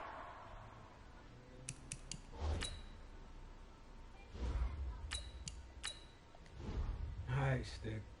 On that play, and who am I to say this, but I'm not sure he made the right decision. Well, the window of opportunity is always going to be small in the NFL. That's why those quarterbacks who make quick decisions and have quick releases have the most success in this league. Off of play action, here's Stafford. It's caught, Jones. And they're going to have this across midfield and inside the 45. A big gain of 31 on third down. I know we love our jobs, and pretty much any play we see, we're pretty, excited about. But big plays, let's face it, that's what we absolutely live for. How about that one? That was great, and what our camera missed was the fist pump from the sideline after that catch. They're fired out. That's a big gain. Under pressure, and he will go down. Sacked back at the 46. Joey Bosa. He's the one that got home and takes him down for a loss of 9. On second down, it's Johnson. And he'll be brought down, it looks like right at the 40.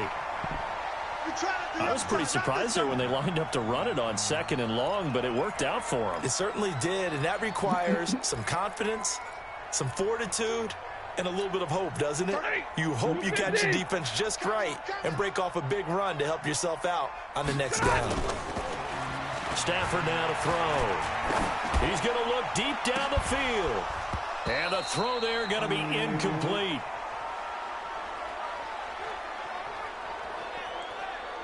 You can tell they were hoping for a flag there offensively. Several on the sideline motioning, hey, why not a penalty? Why not a penalty? What did you see? Yeah, I think you've got to let them play, and the officials are instructed. If there's contact coming from both sides, no flag. Let them fight it out. And forces fourth down. Here is Matt Prater now. He's got the leg for this as he holds the NFL record with a 64-yarder back in 2013. They'll spot it at the 47, so call it a 57-yard attempt. And this is good from 57 yards out. That was bombs away right there. Remember, Prater has hit from 64 earlier in his career. This one not quite as long, but good from distance nonetheless.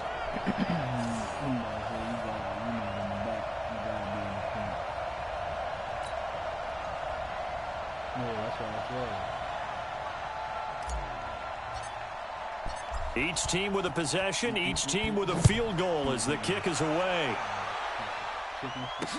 This is taken about 7 yards deep. And no run back here. This will be a touchback, and it comes out to the 25-yard line. And the Chargers coming out of the field now. And last time they got 3 points, but it was a chip shot field goal. And when you go to the sideline after a chip shot field goal, maybe the offense not too happy. It's a balancing act, isn't it? Because you're exactly right. They're none too pleased that they didn't punch it in for 6 points. But they also have to remember they did put points on the board. 3 points is 3 points. And in this league, you take points when you can get them. Not easily done. So Rivers will lead the Chargers up 1st and 10 at their own 25-yard line. They'll start the drive with a run by Gordon. In a word, I would say productive, finding the end zone 3 different times. Is it possible that you're really underselling it? 3 touchdowns, just going to call him productive? Right. What do you want? This guy had a nose for the end zone. He was good. Had a snoot full, didn't he? How about that? Big-time game. The last play got just a yard. Here's 2nd and 9 from the 26. These two teams all tied after 1.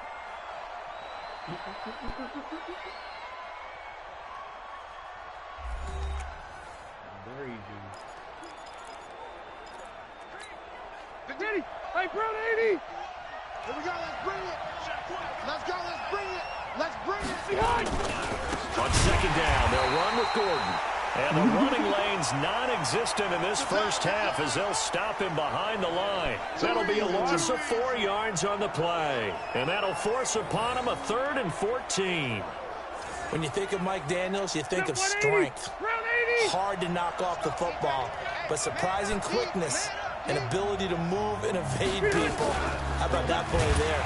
And he's taken to the ground, but he was pulled down by the face mask. Here come the flags, and I believe this is going to be a first down. Officials so cognizant of that call nowadays, but that one looked pretty easy. Yeah, you're right. They took out of their hands having to wonder whether it's a 5-yard or a 15-yard inadvertent or not. Now, it's a lot easier. You see it, you call it. Following the penalty, here's Gordon. And he'll be taken down, but not before they work it across midfield. That's good for 21 yards and a first down. Boy, he does it at a high level, doesn't he? Because when I watch him, I think of his vision. Straight ahead, peripheral. Also has that sense of where holes are going to be before they actually open. I think that helps set him apart from many of the other backs in the league. A loss of 2 there, second down. Well, he had 2 sacks earlier. Now he has 4 total tackles for a loss after that play. Well, they obviously have to do a better job trying to block him. But short of that, you know what the quarterback has to do? Make sure he doesn't hand it to him when he's back there thinking he's one of his own guys. His quickness, his suddenness, his speed getting into the offense's backfield has been something else in this game. The Chargers on third down. They've been near perfect, 4 for 5 to this point. This is 3rd and 9. Here's Rivers. He's airing it out for Will. This is caught inside the 15. Oh, and the big play's going to get even bigger. His penalty flags are down, and I believe they're going to get a face mask penalty tacked on. Well, we looked at each other right away. We knew that flag was coming out. And I always enjoy the conversation post because officials always tell you, I don't want to throw the flag, but you caused the play. You did it. I had to. Now a throw to the end zone on first down, but it winds up incomplete. The line of scrimmage once again the 5 as they get ready for 2nd and goal. Rivers. He finds his receiver Williams for a Charger touchdown. Mike Williams, his first touchdown of the new season, and the Chargers have taken the lead. And down near the goal line here, they're able to throw it in. And the key word, quick. Quick hitter. Out of his hands fast, into the receiver's hands even faster. Extra point by Badgley, up and good. And the lead is now 10-3. Following the touchdown, Badgley out there to kick it away. This fielded at the 2. And he'll take it past the 25 and up to the 28-yard line. A reminder coming up later tonight, Sunday Night Football, a good one from Atlanta. Eagles and Falcons, 8:20 Eastern. And then tomorrow on Monday Night Football, Odell Beckham back in New York, back in MetLife Stadium. Browns and Jets, 8:15 Eastern on Monday night. Stafford and the Lions now have it 1st and 10 at their own 28-yard line. That's what I'm saying. And they'll start the drive on the ground with Johnson. And he is going to be stopped cold behind the line of scrimmage. That's going to go as a loss of 2, and it'll be 2nd down. Joey Bosa with the tackle for loss. How about that pedigree in his family? Yeah, some good pedigree. Tell us about it, Mr. Davis. Dad played in the NFL, first-round draft pick. Uncle was a first-round draft pick. He's got a brother coming behind him. But Joey Bosa, guy plays really, really hard and plays all aspects on defense. And there we saw one of the downsides of blitzing during a rundown because sometimes you get out of your gaps. You don't fit the run quite as well because you're headed towards the ball carrier with abandon. Open man, he's got him, the tight end, Hockenson.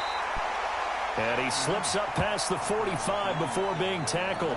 He'll get a dozen there, and the Lions have a 1st down. 60. They're going to need some therapy after this.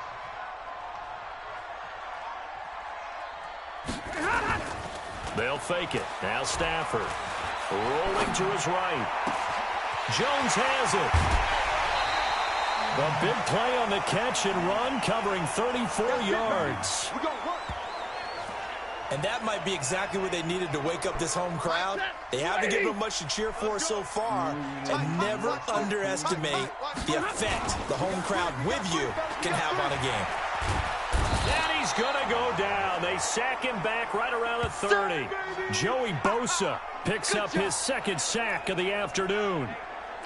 I know there'll be a little bit of criticism there because they went right back to the air after the huge pickup and ended up getting sacked. That's often a play that you make. You feel like you've got momentum on your side. Oh, the pressure too great, and he goes down once more.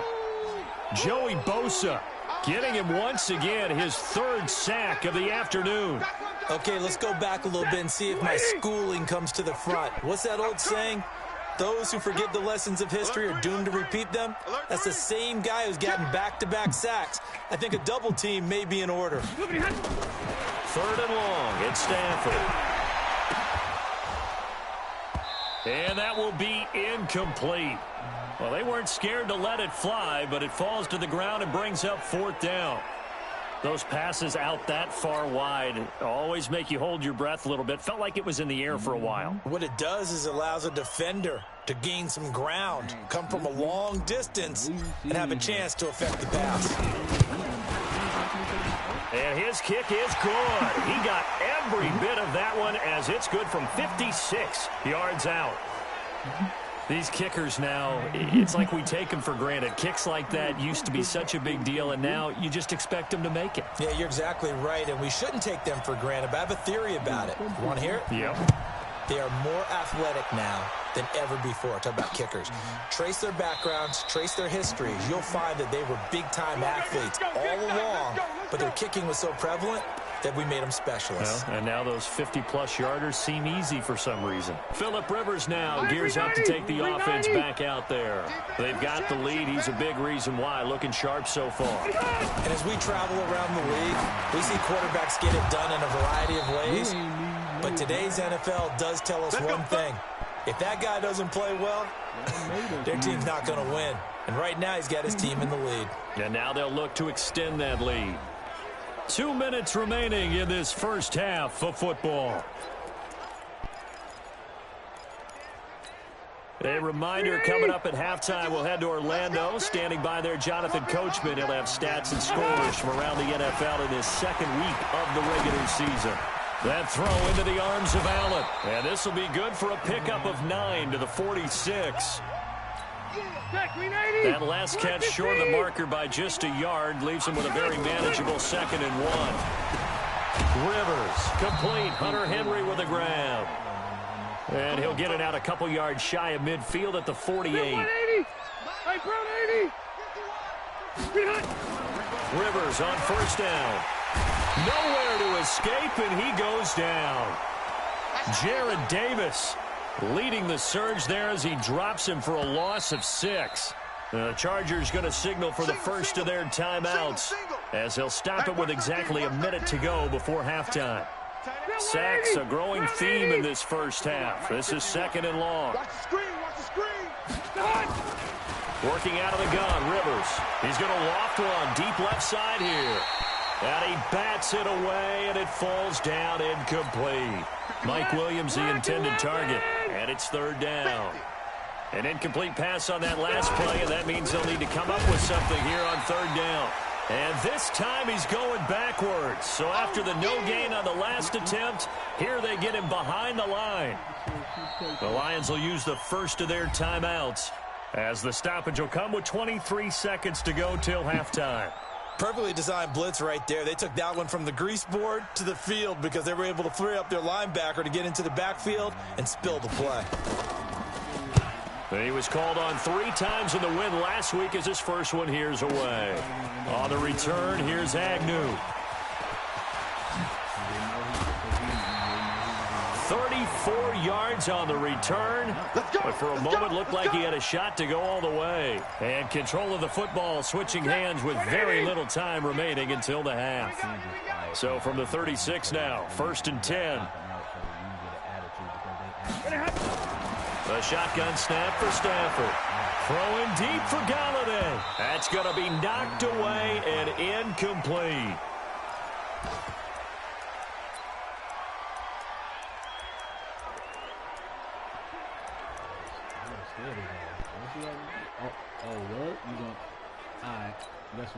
They'll try again from the 36 on 2nd and 10.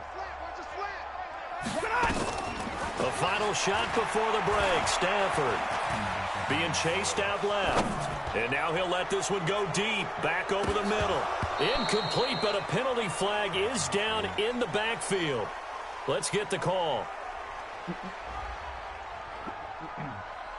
And since they still have 10 yards to... No, I'm not mad at you for skipping halftime, but can I just have a sip of water real quick? Please, thank you. All right, let's go. This fielded a few yards into the end zone. And he'll make it across the 20 as his guys will set up shop at the 23-yard line. And now let's look at the quarterback, Matthew Stafford, in our player spotlight. And maybe he's starting to wave the white flag a little bit. He's playing.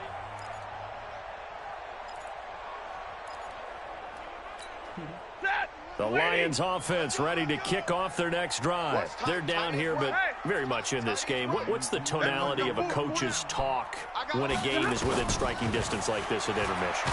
Typically, nowhere to escape, and he goes down. Melvin Ingram dropping the hammer off the edge.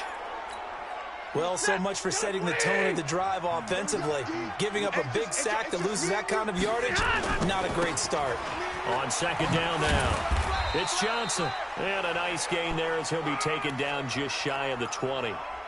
6 yards on the pickup, and it's going to be third down and a ways to go here. 3rd and 14. Check 99. Check 99. Check nickel, nickel, nickel. They'll fake the give. Now Stafford. He's going to fire one deep. And that's going to be intercepted. It's the all-pro safety, Derwin James. And they will set up shop at their own 41-yard line. First possession of the third quarter, an interception, so maybe a second-half tone setter. Indeed, and not the tone they wanted to set. That's the equivalent of running out the wrong door and running into your pool instead of running out onto the field. A real dud for that. Has that happened to you before? No, but I've heard stories about teams actually doing that back in the good old days. The tackle made there by Jared Davis. That's it, baby. That's it. That's it. Big hit. From the 44, Rivers complete. It's Henry. Only 3 yards on the catch. It's third down.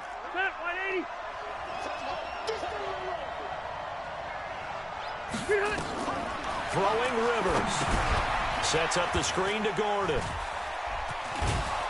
And he has the first down yardage before they bring him down right at the 45. Okay, baby, let's go. 8 yards, first down as they're able to convert.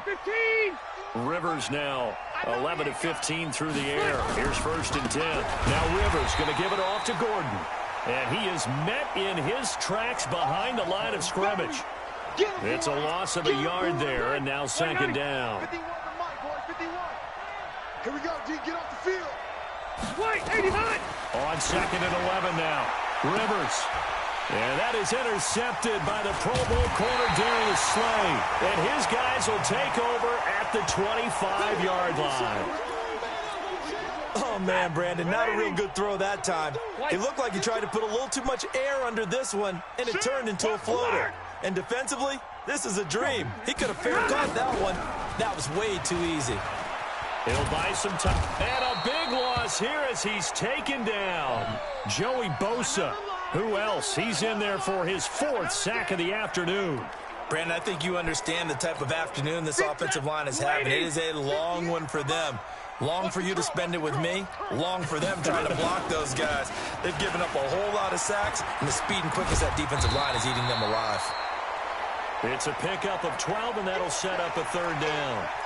But it looks like they caught him off guard on second and very long by running the football. We always talk about tendency breakers and counters and doing things opposite the grain, and that worked very well for him.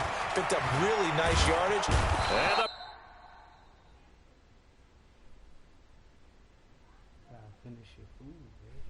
pressure gets to him and brings him down. Stafford is sacked. Melvin Ingram able to get in there for his 2nd sack of the afternoon. This has been a tough one for this offensive line. It appears almost like they've been on roller skates this entire game, the way they've been pushed around. 6 sacks given up in this one. Look at the dance and the juke. 51 yards on the punt there. And it'll be Charger football here as they take over. So here are the Chargers to take over. Last week they got the victory against the Colts, so they lead this one as well as they begin things here 1st and 10. So from the 36 now, 1st and 10. Trying to shake off the interception. He'll look to throw. He completes it to Henry. And some room to roam now. And he is able to take this way down into Detroit territory. Come on, baby. A big play there on the catch and run. 44 yards. What a luxury to have a tight end that can not only catch it, but then can run after the catch like that. What was the old expression back in the good old days that they used to carry pianos on their backs when after they caught the football? Someone would stop and bang out a tune along the way as well. But nowadays, these guys are essentially bulked up wide receivers, and they are a full part of the passing game, and we see a lot of big plays as we just saw there. Here's 2nd and 9, just a yard on that last run.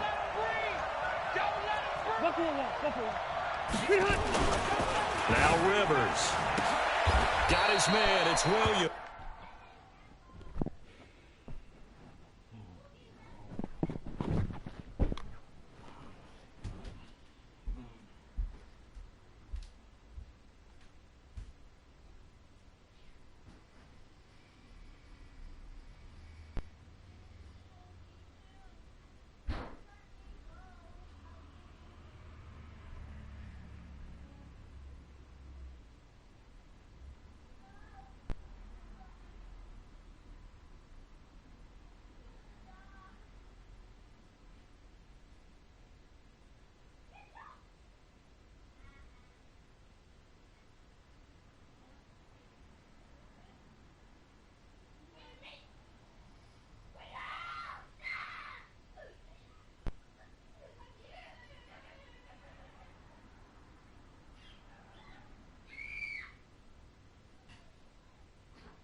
shut up with all that noise, right? It's a fucking game. Shut up. Clean up. You got. Clean up, bro.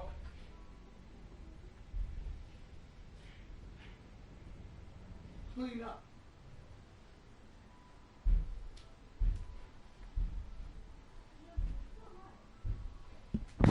A video game, bro.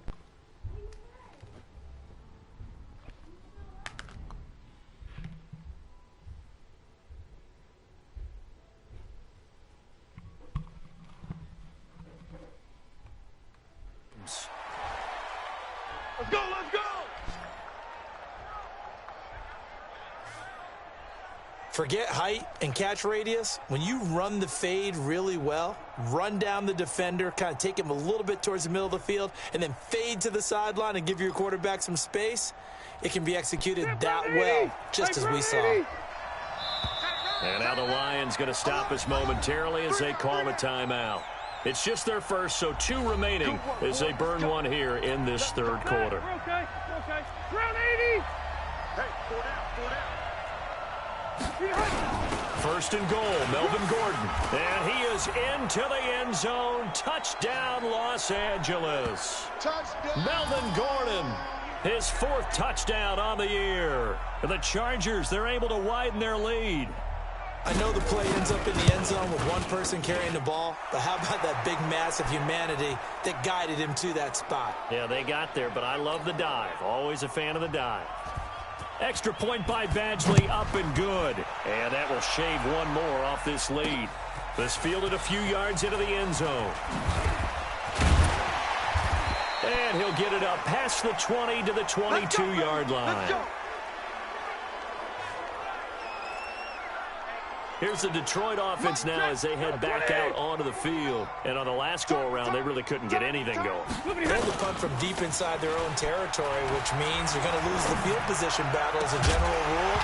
What they're looking for now is a little more consistency, move the ball at least a few times on offense, get a couple of first downs, and hopefully flip the field. Yeah, just something to build off of. That's what they're looking for here. So after the incompletion, 2nd and 10 from the 22.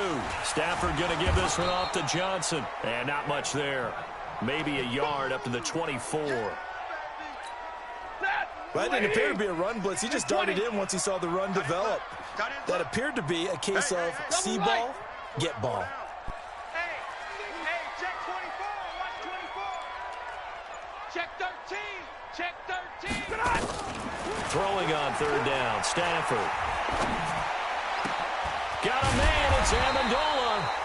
And they work this well upfield across the 45. Let's go. And they're able to convert on 3rd with a solid gain of 23. The goal for any offense versus his own defense, find the holes where guys are available and put the ball on the receiver before any defender can step up and fill it. They did it well there. Perfectly executed crossing route. Now, meanwhile, a final play here is incomplete, and that's going to take us to the end of the 3rd quarter of play. Back now at Ford Field. It's the Lions trailing, but with possession of the football as we get set to bring you the 4th quarter. To throw once more on 2nd and 10. Stafford, and this one incomplete. Too much contact to hold on to that one, and it's 3rd down. We have not seen a whole lot of wide-open receivers. Everything seemingly has been contested. And that's another nice job there to force an incompletion. They've been very cohesive, knowing each other's moves all game long, and they've been on the spot just about every time. And they've held them in check on the scoreboard. Now on 3rd down, that pass knocked down in the backfield and incomplete. Anytime a ball's thrown in the middle of the field and it's popped up in the air, I expect someone to catch. It doesn't matter whether it's offense or defense because there's usually a great amount of bodies in that part of the field.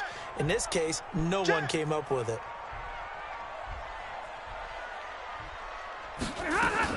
Lions go for it on 4th. It's Stafford. Nowhere to escape, and he goes down.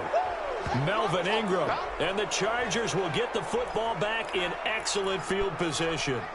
Well, they've clearly made a conscious decision here to be more aggressive in the late stages of this game here in the second half. And I get it. In this situation, if you want to be aggressive out near midfield, you feel good about your defense maybe, or just, hey, I thought I had a proper play call.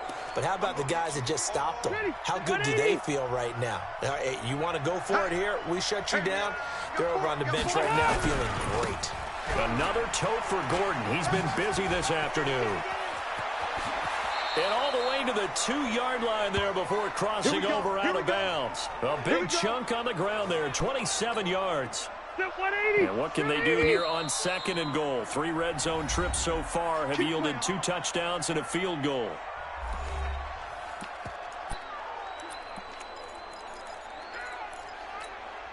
A good chance now to put this game on ice. This is 1st and goal. Man, I got you. Man, I got you. They'll try and punch it in. Gordon. And that one blown up quickly as he's going to be stopped before he could even get started. They'll wind up losing 3 yards here. And that'll make it 2nd and goal. 1 man in the backfield. That's Gordon. 2nd and goal. Now Rivers. Looking end zone, but it's incomplete. Keenan Allen, the intended receiver. But now it's 3rd and goal. Well, they've been so good on 3rd down all day long. Can they convert another here on 3rd and goal? To throw, Rivers to the end zone, but it's incomplete. You hear the calls for a penalty, but I just don't think so. I think in this situation, the defender was making sure his guy couldn't hold on to the football. So I don't see anything that warranted a flag. No, I'm with you. There was contact, but I'm happy they kept that flag in the back pocket. So they settle for just the 3, but clearly right now anything helps trying to salt this one away in the 4th. Without a doubt, obviously a touchdown probably would have been the final nail to finish this thing off, but it's still ate up time, got points. So while it's not mission accomplished, it's darn close. And no run back here. This will be a touchback, and it comes out to the 25-yard line. And Detroit getting set to go now. And last time, went for it on 4th, didn't get it. We'll see if they can pick themselves up off the mat and do better this go-around. Sometimes I have this vision of coaches writing notes to themselves before a game. And sometimes that note says, be aggressive, stay aggressive. Maybe that's what we saw in the last possession. Yeah, they were very aggressive. This time, will it result in points? We'll find out. On 1st and 10, Stafford. That'll be taken in there by Kenny Golladay. And they get him down, but not before he takes it across the 40-yard line. 1st down, Detroit, 16 yards on the pickup. At this stage, this drive's got to be touchdown or bust because you need 2 of them. And if I'm the offensive play caller, I'm not just looking at my dagger plays downfield. I'm looking at some of my specials, something that can fool them and give you a big play now. With a sense of urgency. No doubt. Now it's Stafford. Nowhere to escape, and he goes down. Joey Bosa able to record his 5th sack of the season. Great job defensively. I think he was trying to go through his progressions, find someone to get rid of the football. Before he knew it, he was on his back. So that just brings us right back to what you said in the beginning. A great job defensively. Nowhere to go with the football. That led to the sack. Throwing on 2nd and long. Stafford, he's going to float this one deep right side. And he knocks the ball away, and it falls incomplete. Looking to erase a 2-score deficit here in the 4th quarter. Going for some big plays. Yeah, they certainly were. They just decided one shot, didn't they? Forget trying to move the ball downfield in small little increments. Let's go for the big one. But how about the defense playing situational football, looking at the scoreboard, realizing what can hurt us most? The deep shot. They played it well. Now a shot taken on 3rd down, but it's going to wind up incomplete. This defense was definitely alert to the possibility of the deep ball, and they were more than ready for it. They've got the lead, 4th quarter. Maybe can expect more passes like that downfield. Hey, give me radar. On 4th down, Stafford. He hits Jermaine Kearse. And he's not able to get away. He is stopped well short of a first down. But down 2 scores, I guess they felt like they needed to go for it. They must have thought they had a play to dial up that they could get it. It didn't work out. They must have thought, as you pointed out, they had a play, and they were probably looking at the number of possessions that they thought were left in the game. And down 2 scores, they must have felt like they couldn't risk not taking a shot here and giving up that chance. 23 yards, the final tally. Rivers now a perfect 8 for 8 to start the second half. Not bad. 1st and 10. They run it here with Gordon. This will be stopped about 2 yards shy of the marker. 8-yard gain, 2nd and 2. 8 yards the gain on that last run. Here's 2nd and a couple. This is Gordon as they go to him again. And here he'll get it down to the 7. He's still rumbling, isn't he? Still looking fresh in this one despite the heavy workload.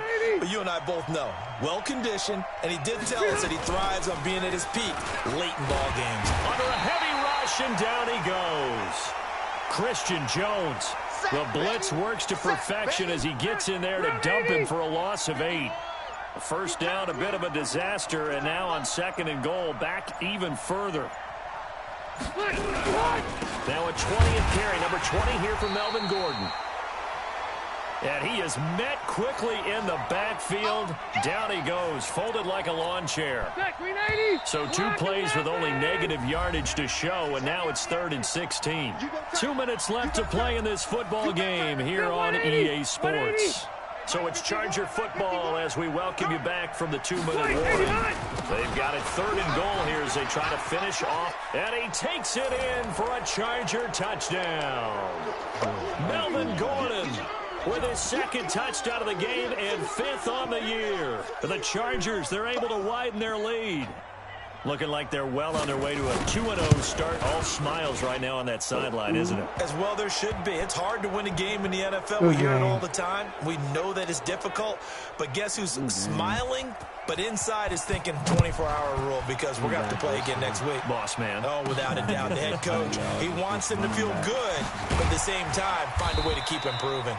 And he'll take this across the 25. A couple extra yards up to the 27-yard line. Here's the Detroit offense now as they head back out onto the field. They've lost this one. Their offense has struggled. Do they try to put together something here at the end just to take into next week? Yeah, sometimes teams want to do that and coaches want to. I remember one time I was on a team and we were losing late in the game like this, and you knew it was lost. It was over, right? Chargers able to get the pressure and bring him down. Jerry Tillery in there to drop him, and that will go in the books as the first sack of his young NFL career. Congratulations, young man.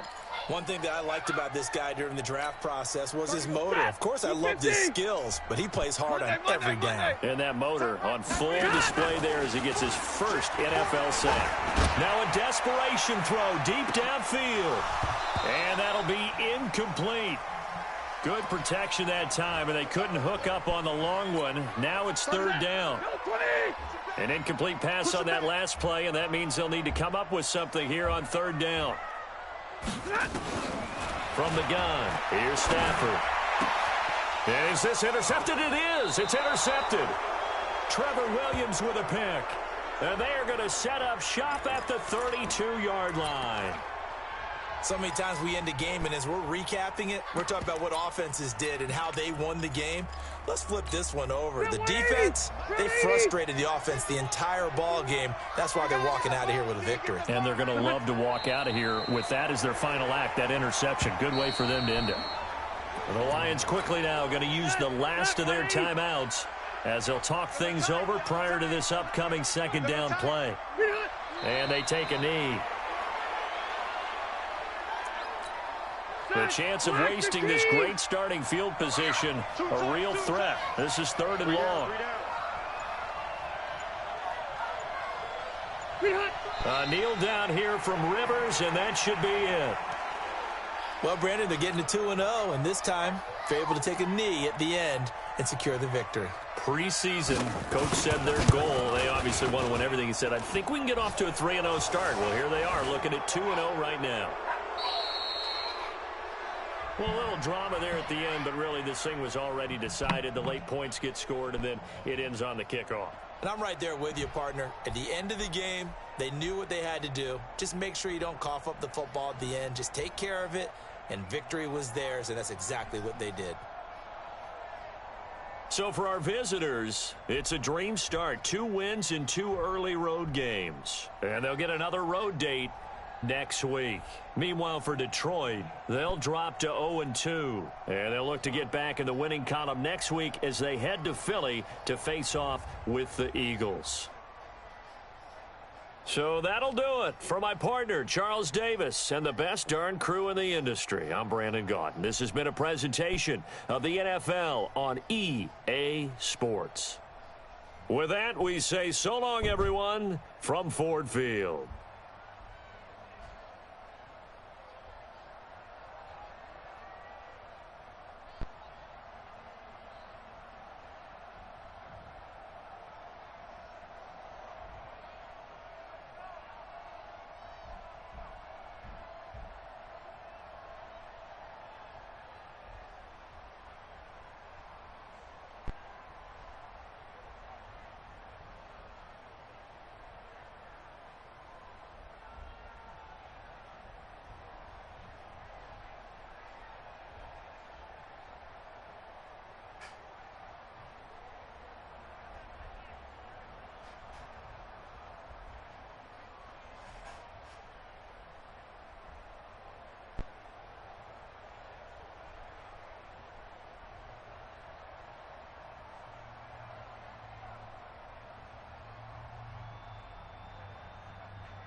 let's see what I have.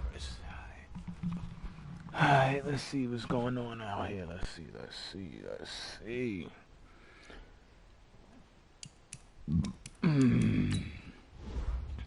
Sorry, I had to go heat me up a little food. Nigga, I'm just hungry.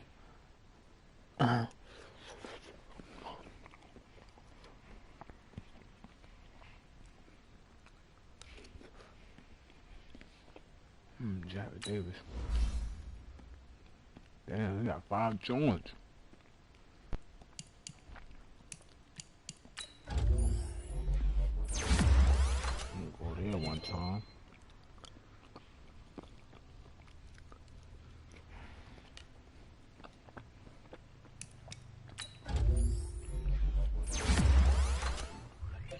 Man, I like to keep my niggas balanced, baby.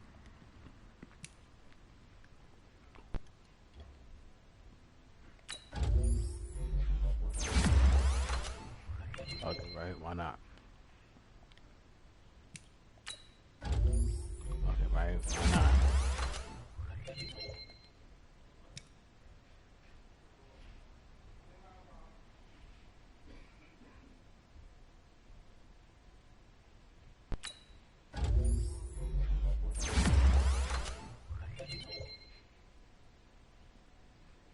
Okay, right? Why not?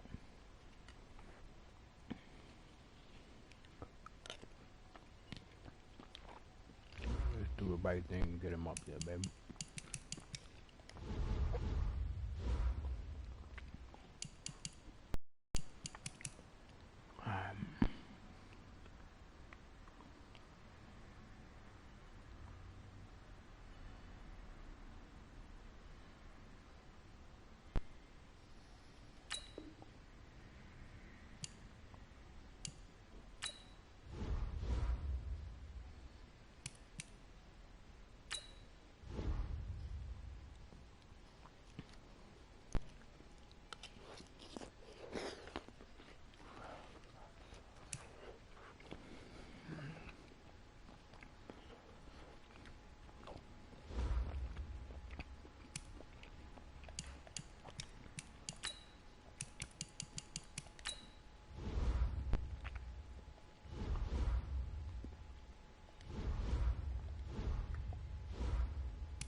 Alright, here we go.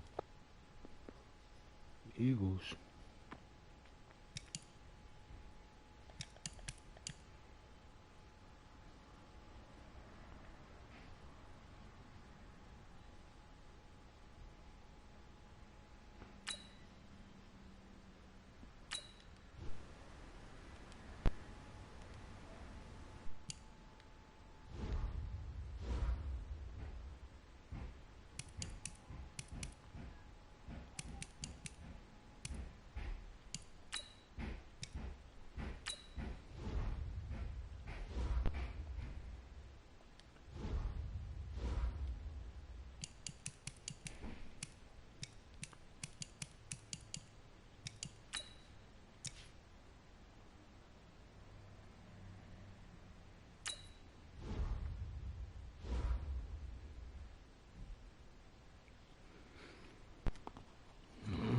Game number 3. I'm gonna take a break. Let's see if we can get our first dub.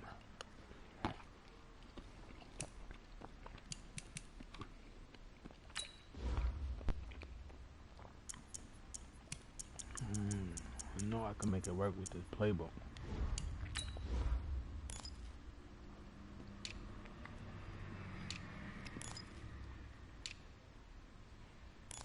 They just gotta be willing to make it work, baby.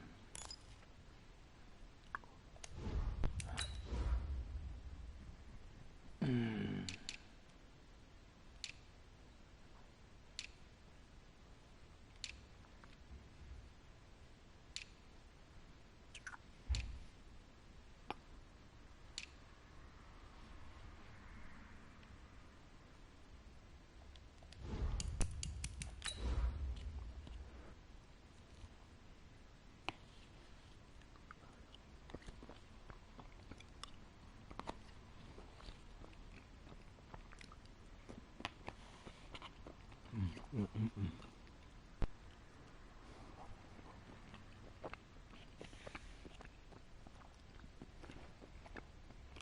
gotta excuse me.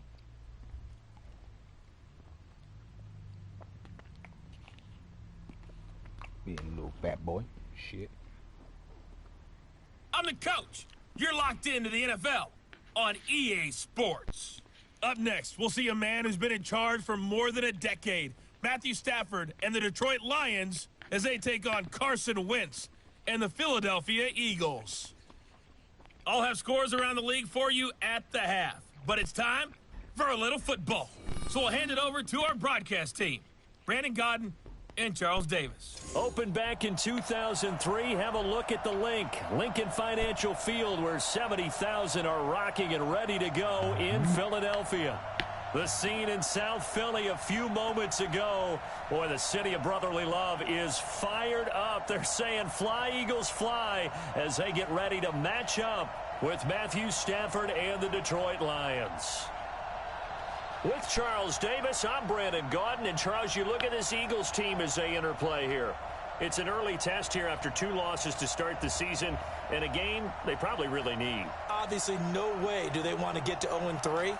Not many teams make the playoffs with that kind of a start. Meanwhile, for the Lions here, they come in at an early crossroads here, facing a tough opponent on the road where a loss would make them 0-3. And when you start that way, doubts really start to creep into a locker room, and guys start to battle each other instead of worrying about winning games.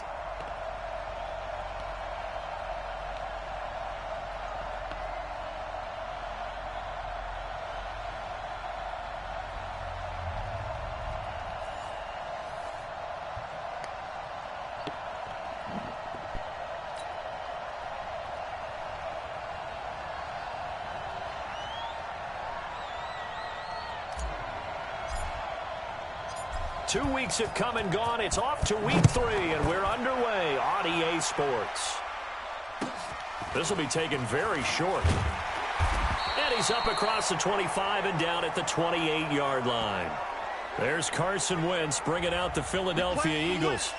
21 touchdown passes, just 7 interceptions for him last year until a back injury knocked him out in week 14.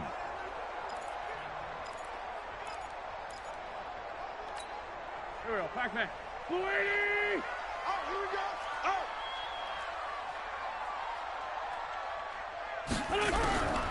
Now it's the all-purpose back. This is Darren Sproles. This will go for 5 up to the 33.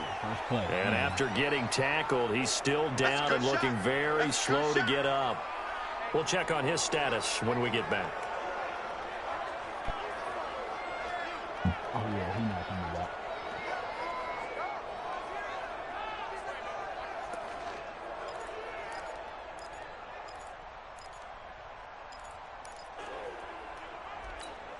After the pickup of 5, here's 2nd and 5. It's a party now. It's a party now.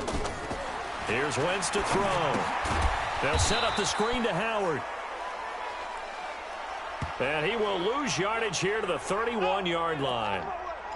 They've got good playmakers on the offensive side of the ball. I don't know what happened last week to really hurt their performance and hold down their production, but I would dare say that this week in practice, there's a lot of talk about how they're going to increase their proficiency. Yeah, that was a good start getting the playmakers involved. You mentioned that to me pregame. That's what they did there. Yeah, I think a lot of people think the coaching staff really gets on them, and that's how they motivate them. Most of these guys are self-motivated. They have a lot of pride in their performance. And this is away. It's a high kick, and he got all of it. And that will hit and continue on out of bounds. We're certainly not going to see a better punt than that. Definitely taking a chance, because if that thing clips the pylon, it comes out to the 20, but instead, it goes out of bounds at the 1-yard line. Blue 60. 53, drill right, 22. A look at Kerryon Johnson, second-year man out of Auburn. And they will stop him after a fairly minimal pickup. Just a yard on the pickup there, and it'll bring up a 2nd and 9. They tried a quick hitter inside, but that one was swallowed up because what they're hoping, those big defensive linemen will take the bait and move laterally and open up a crease that they can run through. Didn't happen on that play. On second down, Johnson. And he'll get this only up to about the 3-yard line. They follow up the first down 1-yard run with a minimal gain of 2. Facing the prospect of a punt from their own end zone, they need some cushion. Let's see what they can do on third down. Now throwing on third down there, but he cannot connect. And third down is a key down in any game you play. And third down defense, something we've got to watch in this one. Got to be effective on the passing downs. That's a pretty good first step right there. Here's Jackson. It'll be a 51-yard punt that time. And this offense will take over right at the midfield stripe with a 1st and 10. Here's the Philadelphia offensive unit now as they head out to take over possession. And on the first drive, 3 and out. I know that these are professional athletes, but I would imagine sometimes you get the nerves at the beginning of a game still, don't you? Those don't ever go away. And typically what I've heard from guys and what I remember from playing, if you don't have nerves at the start of a game, it's not going to be a great day for you. You're not really ready to play. So finding a way to harness those nerves and not let them affect you in a negative way, that's what all the guys are looking for. Throwing now is Wentz. That'll be caught by Rodgers. Give him a couple on the catch. It's 2nd and 8. Quickly now a look at the Eagles' offensive starters. Two-time All-Pro center Jason Kelce is one of the most athletic centers in the league. In fact, he went to the University of Cincinnati as a walk-on linebacker before converting to the offensive line. Can pull, trap, get out in front of runners in any situation, and one of the more intelligent centers in the league as well, handling all of their line calls. Now a 2-time 1,000-yard rusher for the Bears. This is Jordan Howard. Give him 3 on the run there. Now they're looking at a 3rd and about 5. Time to roll through the starters defensively for Detroit. They're going to need to be strong against the run in this one. They've established themselves as a top 10 run-stopping unit in the NFL here in the early going. All signs point to me towards them continuing that throughout the season. They look pretty good, pretty darn cohesive to me. They take a shot downfield there, but it winds up falling incomplete. Not only was the call spot on, how about the execution of that defense right there? The zone was absolutely locked up tight. He was trying to force it in there on third down. But if there's a time to force it, he felt like he needed to make a play, right? Yeah, exactly right. Third down, you got to try and find something. There's nothing available there for him. Everything looked good. Good snap, good hold. Sometimes, though, the ball just doesn't want to go where you want it. And this one winds up no good. And because they couldn't hit the long field goal, they are set up nicely offensively at the 41, 1st and 10. They'll get 17 that time, and the Lions have a 1st down. That O-line, they cleared a big hole there on that run. The athleticism of offensive lines continues to evolve, and we're seeing it here. Not only are they controlling things right at the line of scrimmage, but they're able to get upfield to get to what we call the 2nd and the 3rd levels. You know, get to linebacker spot, the secondary spot, getting all the way downfield with their blocking, which helps keep the running back clean. They'll try to continue that trend here this afternoon. Ball on the 42 as they come up 2nd and 10.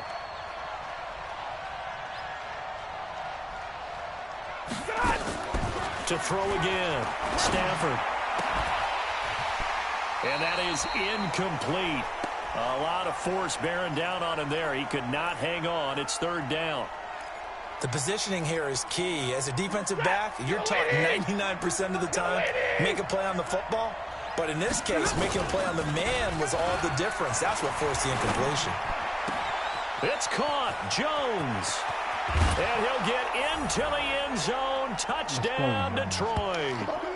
Marvin Jones, his 2nd touchdown on the season, as his guys are able to strike first here in this opening quarter.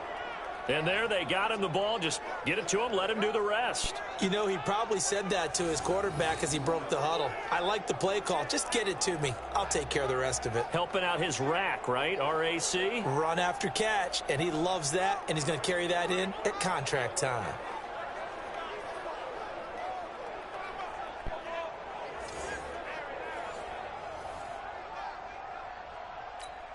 Now Matt Prater for the point after.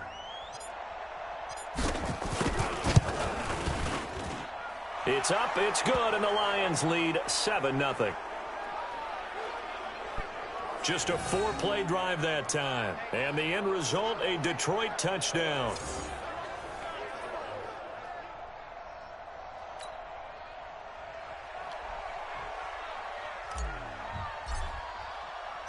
Here's Martin now following the score as he'll send this one away.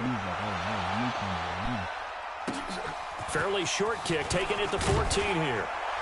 And he'll take this across the 25, couple extra yards up to the 27-yard line. Philadelphia getting set to take the field. Last time out, they had that long 50-plus yard field goal that they missed. And I'm sure on their sideline they're thinking to themselves, okay, do we still want to try one if we're in that position again? And I would dare say that the answer would be yes. They're going to have a lot of confidence in their kicker. But just to be on the safe side, I'm sure they told their offensive guys, can we get a little bit closer this time? Get a little closer. Yeah, well, you know, I'd rather get in the end zone first and foremost. But if all else fails, less of a field goal attempt for him. So after the incompletion on first, now 2nd and 10. Now Howard. And he's going to lose yards. They take him down at the 26. That'll be a loss of a yard, and it leads to a 3rd down.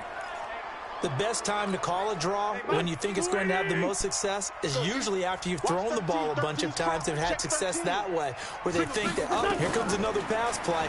All they're going to do is get to the quarterback, and then you fool him and hand it to a runner, and he slides by, usually for big yardage. Now a 3rd down throw, but it misses the target, incomplete. Nice play there to force the incompletion, and to me, one thing's for sure. When you're the underdogs and you're playing on the road, you absolutely have to get takeaways. You've got to get the ball from them. Yeah, win that turnover battle, going to be key. They didn't get one there, but you get the feeling they keep making plays like that, they might just get a few. Yeah, once you get one, defensive teams think they come in bunches. Here's the Lion offense now as they get ready to take over. They've got a 7-0 lead in the football as well as they start out 1st and 10.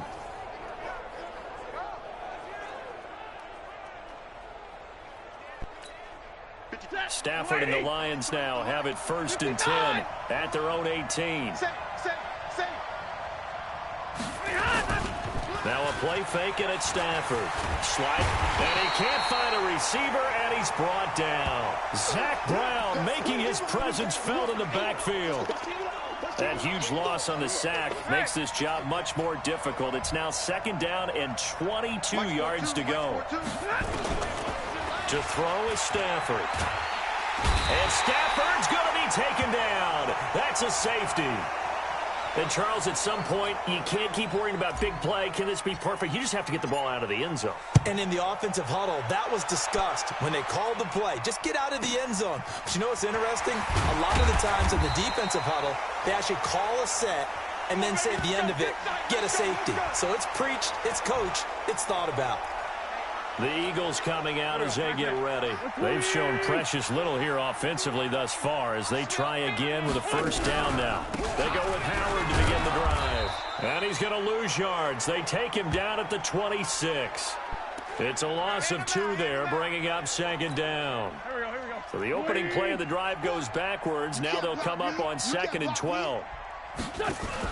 Now a fake on the give here as they try the run-pass option. It's a gain of 13 and a 1st down for Philadelphia.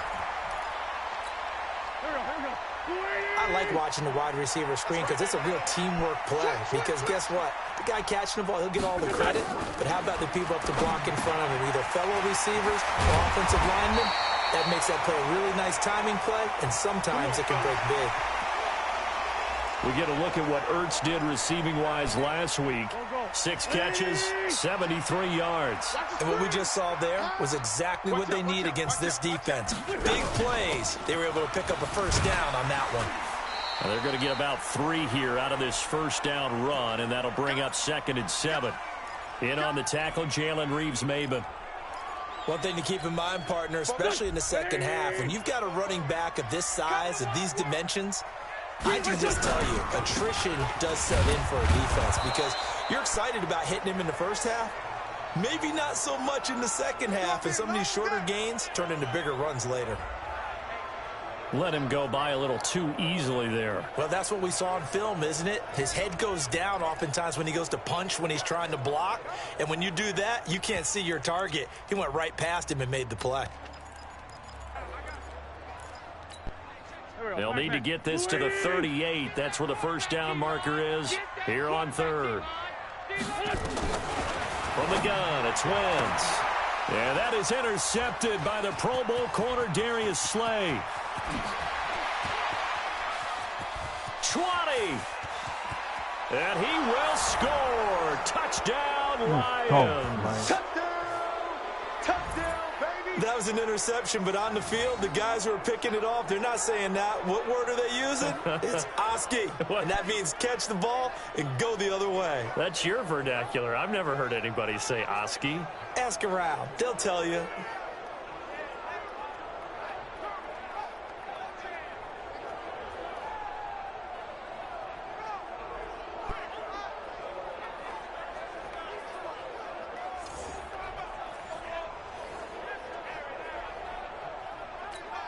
Prater on to add the extra point. And this one gives his guys a 12-point lead. An entertaining start to this one. More to come on EA Sports.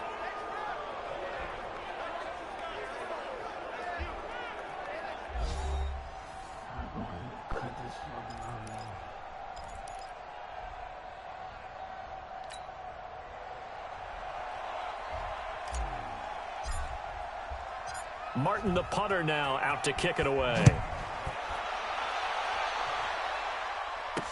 This is taken about 7 yards deep. And no run back here. This will be a touchback, and it comes out to the 25-yard line. Carson Wentz and the Eagles getting set to take over. He's got to dig deep here, doesn't he? Team's losing. He's not playing well either. And they always tell you, don't press. You'll make things a little bit worse. But in this particular situation, you try and heighten your play a little bit. So far, he's thrown one interception. He wants to balance that off with at least one touchdown pass in order to get his team back moving forward. They'll come up now 2nd and 4 from the 31. Out of the gun, this is Howard. And he's able to take this one up to the 35-yard line. 4 yards the pickup, first down. So many teams want to throw the ball in this situation nowadays, but I love watching a team that has enough confidence to go ahead and run the football. In that situation, that's almost a tendency breaker. Wentz going to throw. And the reception made by Alshon Jeffrey. It's a gain of 13 and a first down for Philadelphia.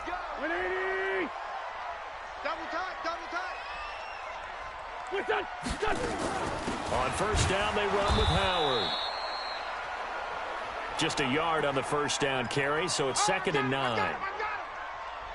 Well, he hasn't made much of an impact in the running game thus far, and after that last run, not much is going to change in that area. He hasn't been able to get anything going, and really the offensive line not helping him much. And they'll work this down to the 40-yard line, tackled there. It's an Eagles first down on a gain of 11. They held him in check in the first half, but that's his longest carry of the game right there. So would this be the definition of fresh legs since he didn't get much done in the first half? Now he has a great opportunity. He's taking full advantage of it. Now Wentz. It's brought in by Jeffrey. 7 yards, the pickup on the pitch and catch. Able to get 7 on that first down pass play. 2nd and 3. They'll run with a former Badger. It's Corey Clement, and he'll go down at the 28. A gain of 5, good enough for the first down. Come on, baby. Let's And that's a nice pickup of a first down on that second down run. And at that yardage gained, they can run that play on any down. This is Jackson on the quick throw from Wentz. The completion good for 3, and it's 2nd down. nowhere. Absolutely. The goal of a wide receiver screen is get enough blockers in front to create a wall and let him pick his spot to run the football. How about the defense there, swarming to it? Pressure applied, and he's going to be taken down. They sack him back at the 33-yard line. Devon Kennard coming in hard there on the blitz, and he gets him 7 yards behind the line of scrimmage. Wentz now to throw. And that is intercepted by the Pro Bowl corner Darius Slay. And a big turnover there as his guys will get the football back. And that's now the second time he's picked off a pass here in the first half alone. Again, another great read defensively.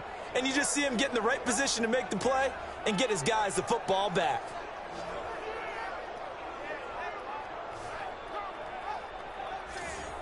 So here are the Lions to take over. They lost 2 straight coming in, but good news for them right now. They've got the lead and the football. A first down carry here for Johnson. Gets this to the 24 for a gain of 4. Yeah, baby, yeah. Following the pickup of 4, here's 2nd and 6. Flag comes in. This might be a free play. And he's going to go down, but a penalty marker too, and they might very well have jumped the snap there. And that one was relatively easy to see. I noticed that from up here. Yeah, it doesn't take a whole lot, does it? Sometimes you get multiples. What I always love on these offsides is when each side points at the other. Hey, you did it. No, you did it. They deciphered that one correctly.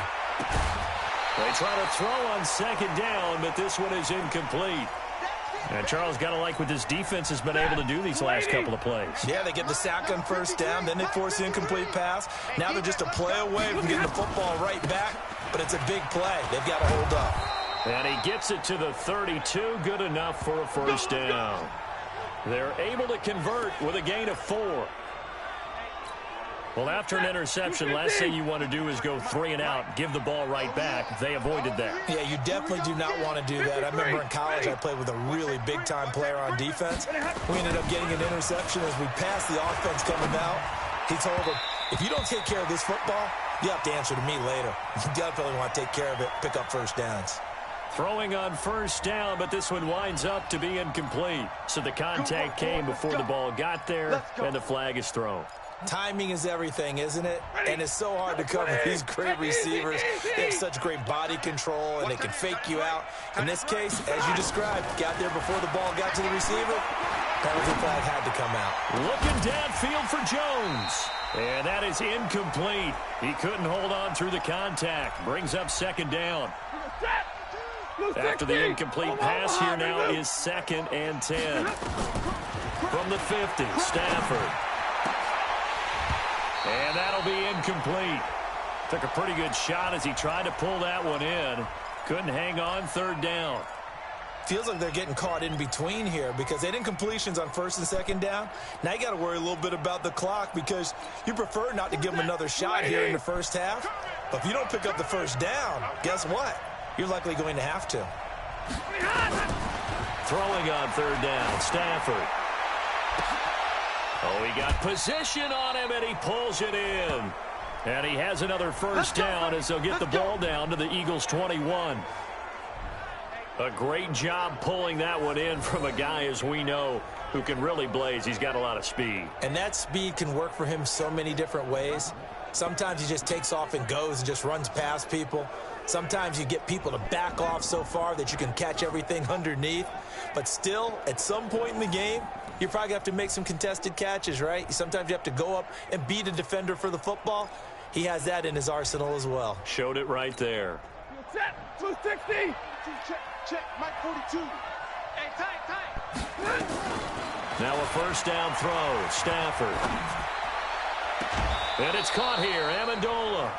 This game not quite as good as the last, but still over 40 yards between the two. We didn't need to ask around the league, but we got to confirm this guy's a good player. They've got to find a way to get him more involved, call a few more plays that target him. Absolutely, because here we are toward the end of the 1st half, and that's the first target, not just the first catch, first target. So a challenge coming down from the booth, and that's where these challenges come from, of course, in the final 2 minutes of the half. Yeah, now we're going to New York, right? That's command central for the officials. They'll talk, they'll take a look at it, communicate with the referee at the game site, and issue a final decision because they do have the final call now.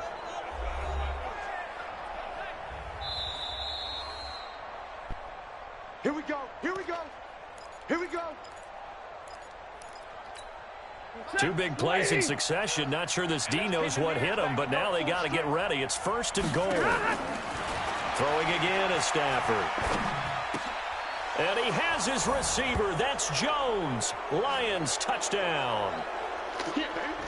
Marvin Jones His second touchdown of the game, his third on the year. And the Lions are able to extend their lead. There was no going through the progressions on that touchdown pass. Yeah, nor was it necessary. His receiver won that route early, presented himself. No reason to wait. Go ahead and put it on him and score a touchdown. Extra point good by Prater. And the decision to just kick the extra point winds up successful. So that drive in total 8 plays. And it's capped off by a touchdown for the Lions.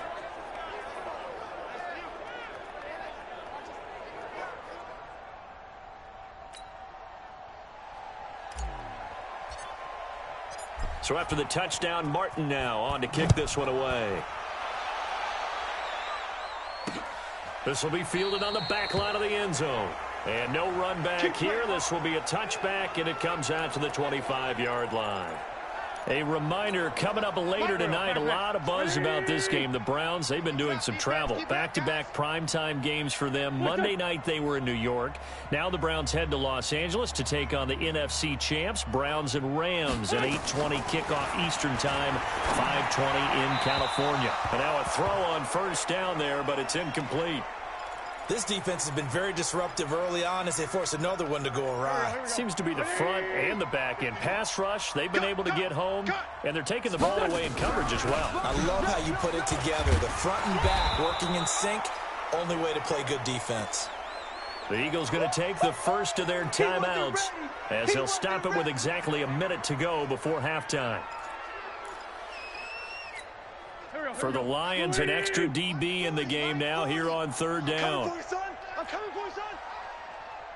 What's your son?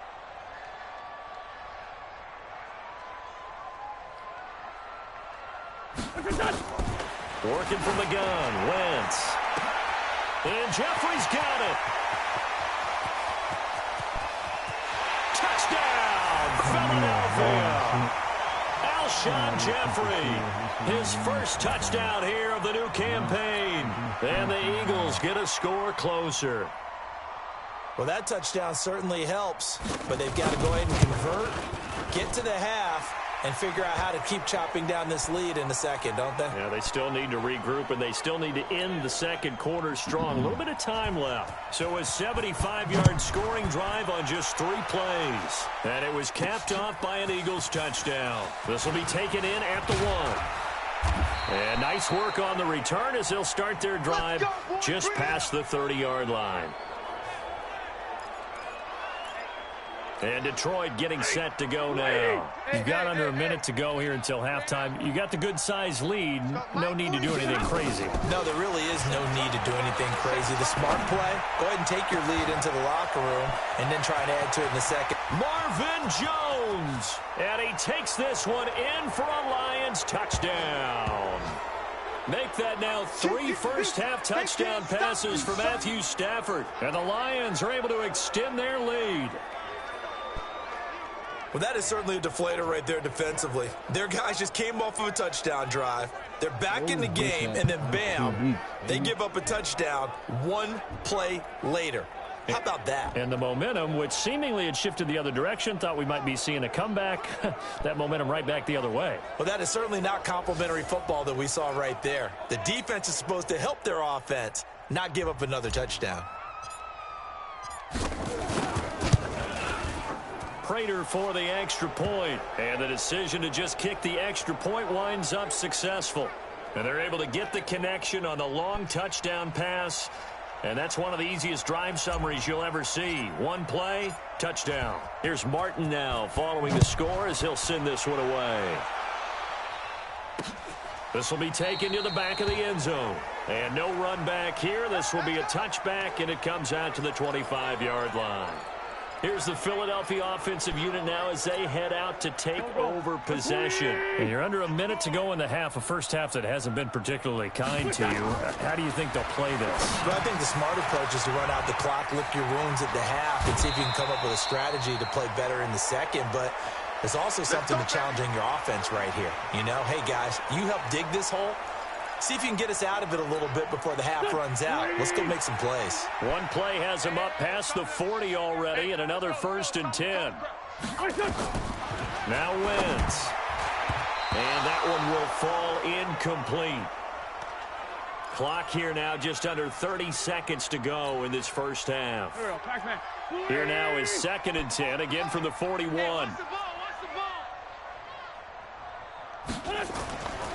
To throw is Wentz. Over the middle, and it's incomplete. He was trying to find Deshaun Jackson that time. And it's 3rd down. It's been my observation there's been a nice variety of play calling defensively. You and I often talk about an offense's ability to keep a defense off balance with what they're doing. I think the converse has been true in this game. Yeah, I think you're right. They seem to have gone off tendency quite a bit, but only the 2nd quarter, a lot of time to change things. Now yet another incompletion here as they fail to connect on 3rd. Sometimes it's just not your day. There's another failure right there on 3rd down. Here's Cameron Johnston now as he's on to punt for Philadelphia. He's been a busy man here in this first half as he gets it away.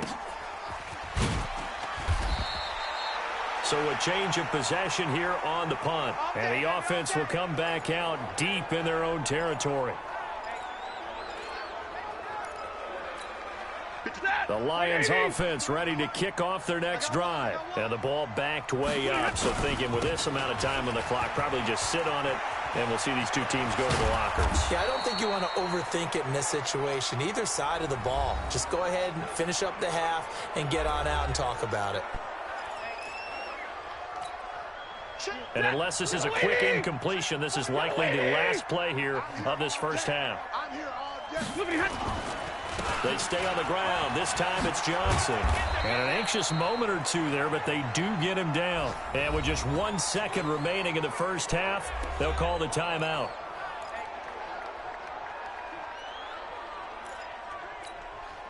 Back-to-back good plays have them on the move on 1st down.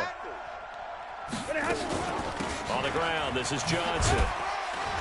And this will go as a short gain on what will be the final act of this first half. We have hit halftime. Still 2 more quarters to go. We'll take a timeout. We'll be back after this. You're watching the NFL, and it's on EA Sports. It's in the game. All right, Brandon, thanks. And welcome in everybody to our EA Sports Halftime Report.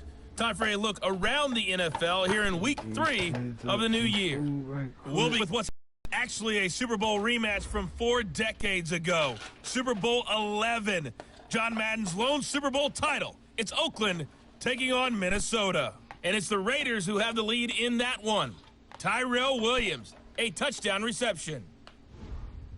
From there, let's head over to New Era Field to see what's happening with the Bills. And that one all tied as they host the visiting Cincinnati Bengals. Finally, let's get up to the place they call Titletown, Green Bay, Wisconsin, to see what's happening with the Packers. And they've got the lead over the visiting Denver Broncos. Aaron Rodgers with 2 touchdown passes. In the game you're watching, it's Matthew Stafford who's had it working in the first half. His 3 touchdown passes have his guys out in front as we hand things back over to Brandon Godden and Charles Davis.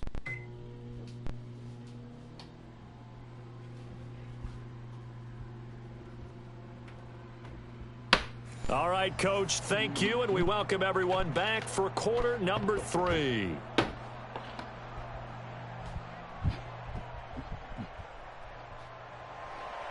The Lions in the lead, and they're going to get the football first as well as the second half is underway. This is fielded at the goal line. And he'll be brought down at the 23, make it the 24-yard line. The Lions offense now with a football first here to begin quarter number 3. They built a good first half lead. Now they have a chance to add on to it. And what I'm thinking is that the offensive staff spent the entire halftime just working with them on, here's what we think they're going to do to attack us in the second half. Nice first half that we've had, guys, but be prepared for some change-ups. We're going to see them when we kick it off in the second half. See how they handle any adjustments that might be made defensively. On first down, it's Stafford. Nowhere to escape, and he goes down. Fletcher Cox, the former Mississippi State Bulldog, ringing the cowbell there on the sack. They need a stop to get back into this game, and here's one right to start the third quarter. Yeah, anytime you go into the lockers with that 2-3 score deficit, you're right. You need that stop, get the football back, and they've done just that. Series to series, play to play.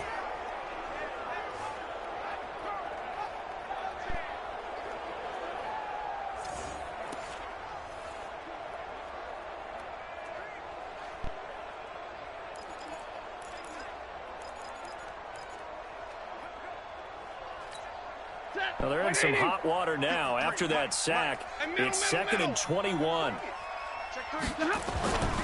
Here's Johnson, and he is going to be stuck cold behind the line of scrimmage.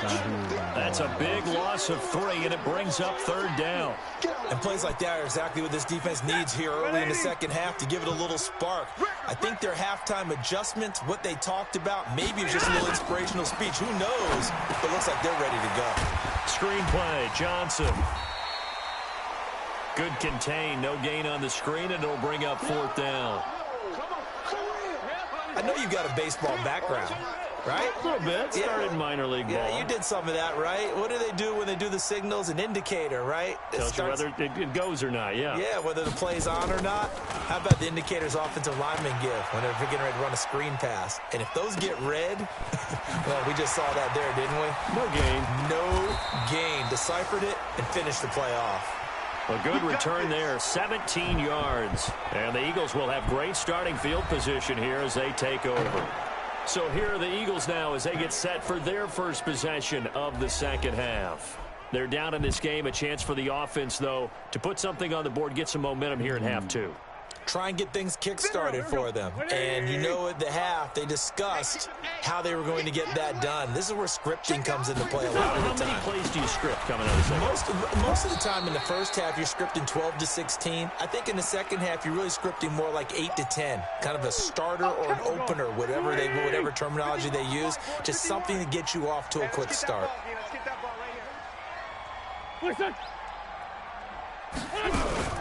Again, it's Howard. It'll be a gain of 5, but still about 3 yards shy of the first down marker, and now it's 3rd down. Running lanes were at a premium in the first half, but he's able to find some room there, and he's hoping that that's a precursor of a big second half. Wentz going to try and throw on 3rd. Well, the 2 men come together, and it's incomplete. Excellent work defensively, brings up 4th down. Well, the other day they told us when we've got 3rd and 5 or less, we have to be able to convert. And I guess every team would say that, Charles, but an opportunity missed there. What they were trying to tell us is they believe it's a matchup game at that point. And they liked some matchups that they had, thought they could exploit them, unable to do so on that play. 21 yards there, a big play on 4th down. Here we go. And he's been one of their few bright spots here this afternoon. And as you pointed out, so far he's gotten his. That's not been the issue at all. But the teammates, the other guys, they've been shut down. That's why the defensive guys have to feel pretty good, even though he's over 100 yards. Yeah, he topped 100 with that last catch. Down to lose 1. On 2nd and 9, Wentz. It's caught by Jackson. And he will be brought down at about the 6-yard line. The Eagle passing game looking good on this drive. It's a 1st down. But it appears that they read man defense and went to the out route. And what you have to do on that one is the receiver's got to make sure he works the defender towards the middle of the field to give himself space to cut to the outside and have that ball delivered with good timing. And they got it done. And they're going to get to him. A sack. Sacked back at the 9-yard line. Damon Harrison bringing in 341 pounds of power for the sack. On any 1st and goal, the real estate to work with for the offense is really cut down, and the defense knows it. So they often bring heat and pressure, which they did on this play. Got him down for a loss. Not a big one, but any loss of yardage in this position is tough for an offense. And for a 2nd straight play, the Lion defense drops him behind the line of scrimmage. On goal-to-goal runs, when you create lost yardage plays, the only way that happens is either called pressure or what I like to call straight-ahead pursuit. A great read, and they get to the backfield and make the play. And that was a big chunk of yardage lost. A gain of 5, but not enough. Leads to a 4th and goal. He's been quiet today in the passing game, just his second catch. Yeah, and people have to come up with schemes to limit him. And what a lot of teams do, they'll double him, use a linebacker underneath, a safety over the top. Sometimes they'll just take a corner, maybe their third corner if he's a bigger guy, and put him on a man-to-man to try and limit his touches. Just keep mixing it up, give him different angles, different looks, like a good boxer does.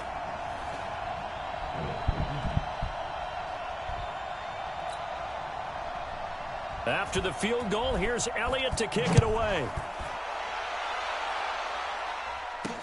This is fielded a couple yards deep. And he'll take this one near the 25, call it the 26-yard line. Here's the Detroit offense now as they head back out onto the field. They've got the lead. Last time had to punt it, though. What's the key to this drive? I think it's leverage. Big guys up front. You know the motivational speech on the sideline is, guys, give us an opportunity. Protect the passer, create space for our runners, and let's go ahead and get these guys. And got his man complete. And he's going to be out of bounds, but not before he takes it inside the 40. A gain of 37. Just more of the same there, partner. Guys have just been running free in the secondary this entire game. No pass rush, a lot of passes completed. Been an easy day for him.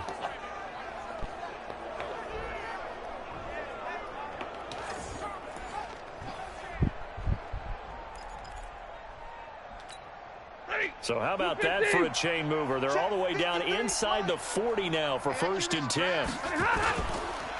Johnson on the counter. A solid run on 1st down. Gain of 7 leaves him with a 2nd and 3. In my book, that's running the ball well, but with intelligence. How about him keeping the clock moving, staying in bounds? Yeah, even though it's the 3rd quarter, you're thinking ahead, aren't you? This is where your running game can really help you with the lead in the 2nd half. I agree totally. It's not just end-of-the-half situations that you worry about the clock. It's throughout the game. And with a lead, stay in bounds. Make them fight harder to try and catch you.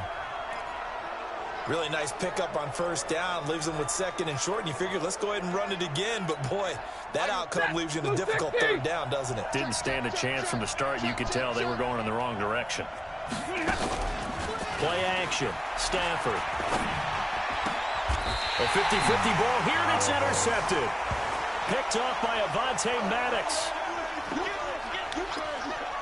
Brandon, this is a veteran quarterback back there. He should know better than to make a throw like this. This is definitely not his best ball, and I think he knew this was trouble the second it was leaving his hand. They'll begin the drive with Howard, and the second wave of tacklers is going to get him as they stop him behind the line. Now I think we're going to get a timeout here. Yes, a timeout here as it looks like we've got a Lion that's shaken up. While the training staff works on him, we'll step aside and be right back. They go with Howard again, and he is met in his tracks behind the line of scrimmage. It's a loss of 2, now 3rd down. But if these guys are going to chop into that deficit, they're going to have to do a much better job in the run game. Caught behind the line of scrimmage, no yardage to be found. So time to start going in the other direction as they come on out 3rd and long. Throwing his Wentz. Gonna look deep for Jeffrey. And that one incomplete. They try to sneak in a deep ball with the clock running down, but to no avail as time will expire on this 3rd quarter of play. Here's Cameron Johnston now as the drive goes backwards, so he's on to punt it away. This is away and a very good kick angled for the sidelines. Get ready, get ready, get ready. And Detroit getting set to go now. Well, there are 2 scores on the plus side. Still time here in this 4th quarter, but maybe you start thinking about playing keep away? Yeah, I think here's the situation. You're not thinking touchdowns anymore. You're just thinking 1st downs. To keep up with your theme there, playing keep away, 1st downs, they can't touch the ball.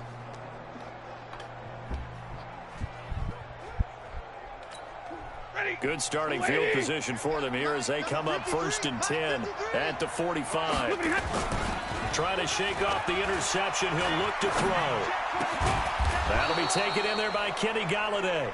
And he is tackled inside the 40, not quite to the 35. 1st down for the Lions on a nice pickup of 18 yards. Stafford now 8 of 15 through the air, but it's 1st and 10 here. He completes it to Jones.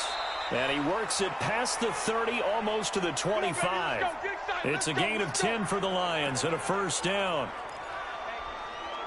And defensively, they just don't seem to have much of an answer for this passing game. Not at all. Look at the confidence that's exhibited here. With that type of a lead, clock on their side, instead of running it, they're still throwing it, trying to pick up 1st downs and keeping the football.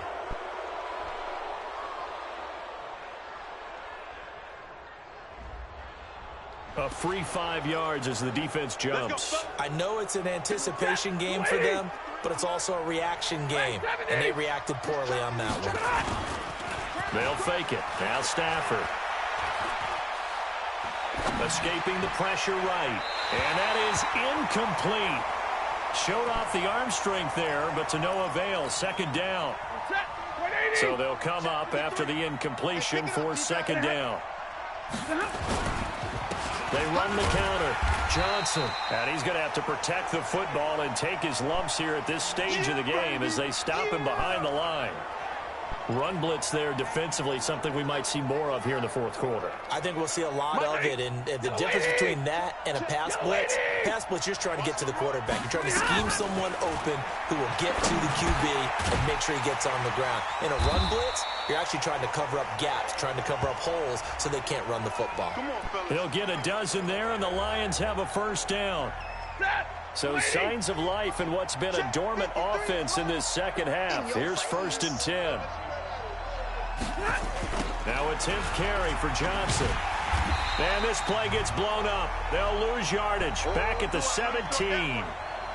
Yikes, a 4-yard loss really sets them back now for 2nd down. If nothing else, they've already taken a couple minutes off the clock here already as they come up 2nd down. Stafford now to throw. Looking end zone, but it's incomplete. Before the game, they were running the route tree about as efficiently and effectively as we could have possibly imagined, but sometimes the passes just go awry. Yeah, let's face it. When you're running the route tree in pregame, you don't have defenders breathing down your neck. You don't have defensive backs making plays on the football. Hard to... And he has his receiver. That's Jones. Lions touchdown. Marvin Jones tying a career high with his 4th touchdown of the game. And the Lions are able to extend their lead. They were still throwing with a comfortable lead here late, and now that lead even more comfortable. And your first thought is there bad blood that went into this one ahead of time, that maybe they're seeking some revenge or they just don't like them? But the other thing that always hits me is, are they worried about playoff positioning, right? Are they worried about, do you need enough points in case there's a tiebreaker that comes into play later? Extra point good by Prater. And the decision to just kick the extra point winds up successful. So that drive takes him down the field in 8 plays. And the end result, a Detroit touchdown. So after the touchdown, Martin now on to kick this one away. Fairly short kick, taking it to 14 here. And an excellent return there as he's up to the 35 and make it the 40-yard line. Even after that big-time return, it's not looking great for them today. But if nothing else, even if the miracle doesn't happen, they can turn to this play and say, hey, we can move forward. Maybe it's a building block for the rest of the season.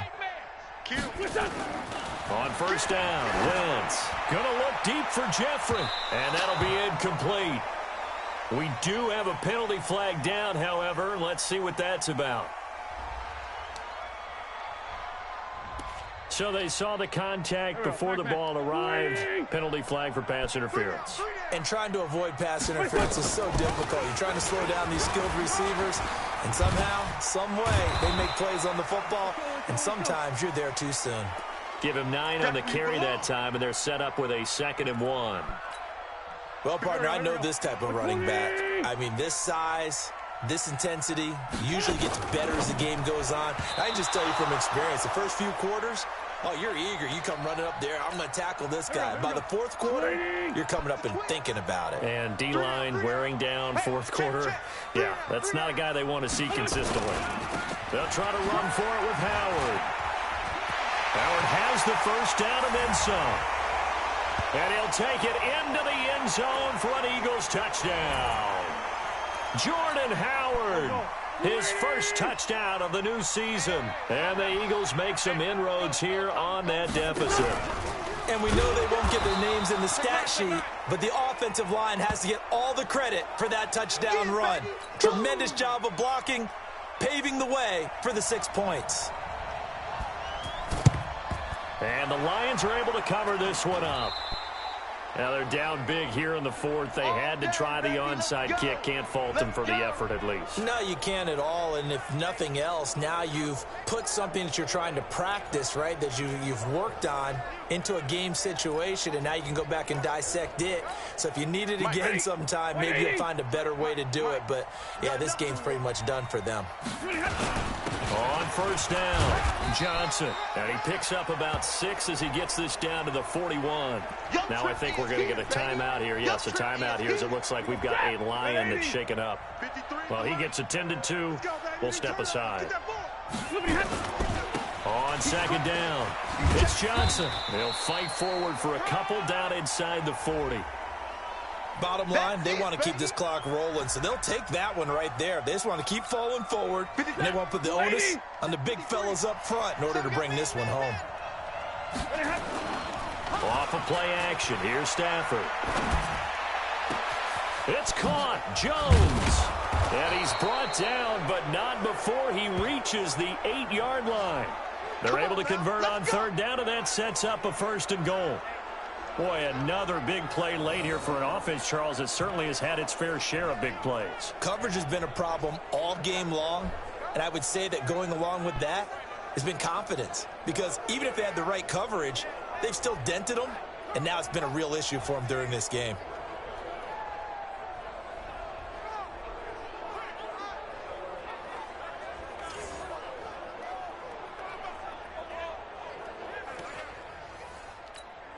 The chain gang hustling to catch up. Here's first and goal from just inside the 10. 32. They'll try and run. This is Johnson. And he'll get into the end zone. Touchdown, Detroit. Ty Johnson with his first career NFL touchdown. And the Lions are able to extend their lead. Got to be feeling confident they're going to get off the schneid. An old coach told me he calls this a relief win. 0-3 would have been bad. You get to 1-2, you feel a lot better, don't you? That is so true, and you feel better about yourself. You think to yourself, okay, we're still in the playoff hunt. We're not out of it at 0-3. But the other part, too, it leads to doubt about your system, leads to doubt about your coaches. They don't have to worry about that now. They can move forward. Prater for the extra point, and the decision to just kick the extra point winds up successful.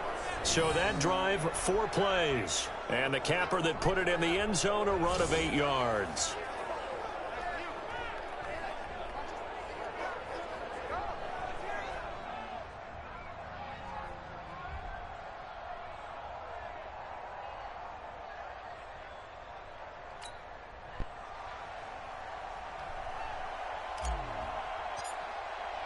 Here's Martin now following the score as he'll send this one away. This will be taken about the 12. And he'll take this across the 25, couple extra yards up to the 27-yard line. The Eagles offense now gets set to head back onto the field. Wentz and the Eagles now with a 1st and 10 at their own 27. Shotgun now for Wentz. And that is incomplete. Took a shot there on first down, but he couldn't reel it in.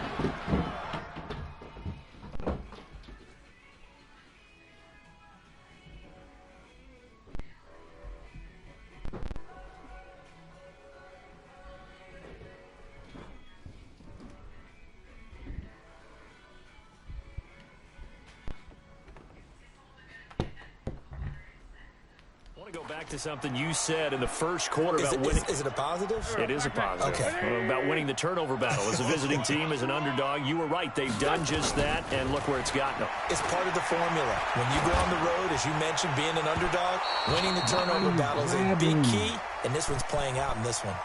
A second down pass play there, but it's incomplete. So flag for the contact, pass interference. And I know that you're going to look at me and roll your eyes, and rightfully so, because you know what I'm going to say. Doesn't the defender have a right to the football as well? No, I don't like defenders. That's because you spent too much time with me. Okay, I'll side with you on this one. This is the correct call. Nothing on that one. It'll be second down. Just 2 minutes remaining here in the fourth quarter of what has been a one-sided affair. So it's Eagle football here as we get you reset. And let's see what they've come up with offensively after having time to talk it over. On the delay, it's Howard. He'll be taken down at the 48 for a pickup of 2 yards. Now you've got to hustle your guys to the line and get them set. Wentz going to throw. And that will be incomplete. And it is true. You can draft the fastest. You can draft the most athletic guys. But if they don't know the art of positioning, sometimes it's all for naught. In this case, in the right spot, help force the incompletion. Yeah, but had his hands on it for a second. Would have been a tough catch, though. Falls incomplete. And this one's out of bounds. Should be inside the 10. I think it is. At the 6-yard line. The field position game, such an overlooked facet, Charles, of an NFL game. But this offense, they're going to be pinned back. What an ideal punt. An ideal punt, and it leads to that term complementary football. Because them doing that puts their defense in a great spot, doesn't it? Gives them a chance. If they want to be aggressive, try and maybe get a safety out of this whole thing, it puts them in that position. He'll get a dozen there, and the Lions have a first down. This defense, Charles, they have unraveled here in the fourth. In a sense, it's like they're being pressed like in a basketball game, and they just can't get the ball over half court. I mean, no matter what they do, they can't get off the field. They can't slow them down. They're just going up and down the field against them. Yeah, unraveling would be a perfect word for them. Nah. Get off of me, nigga. Get off of me.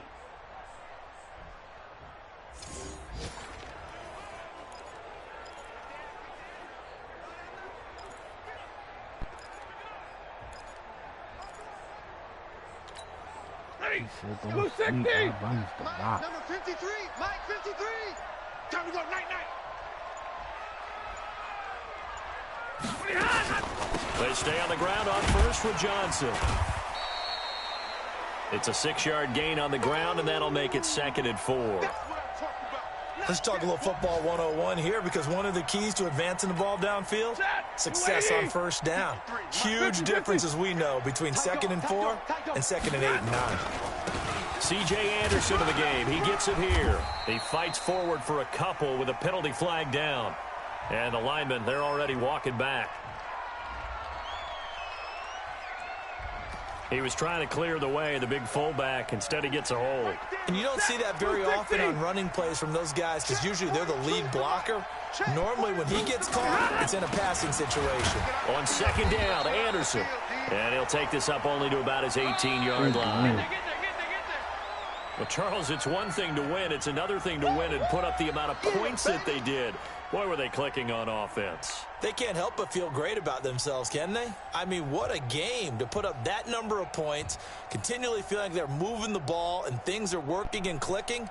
They think that they can bottle this and carry it with them. And as an offensive coordinator, you just don't think you can do anything wrong. Whatever you call, run, pass, it's all going to work. That's called being in the zone. So for the Lions, they're into the win column now as they move to 1-2 on the young season. And they will head back home next week.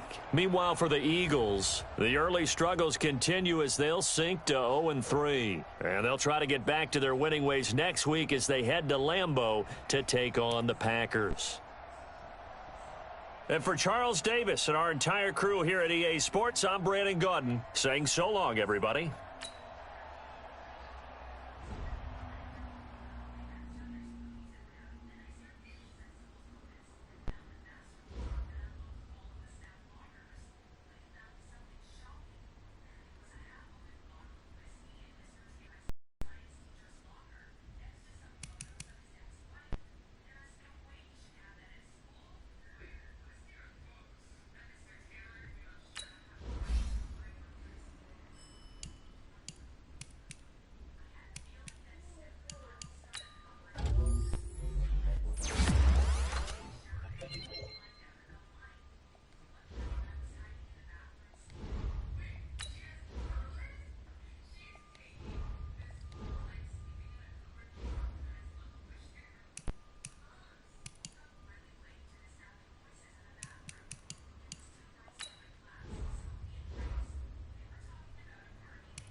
What are y'all doing, man? Hurry up, bro. Go sit your ass down. Ain't nobody, like, nobody tell your ass to be Superman and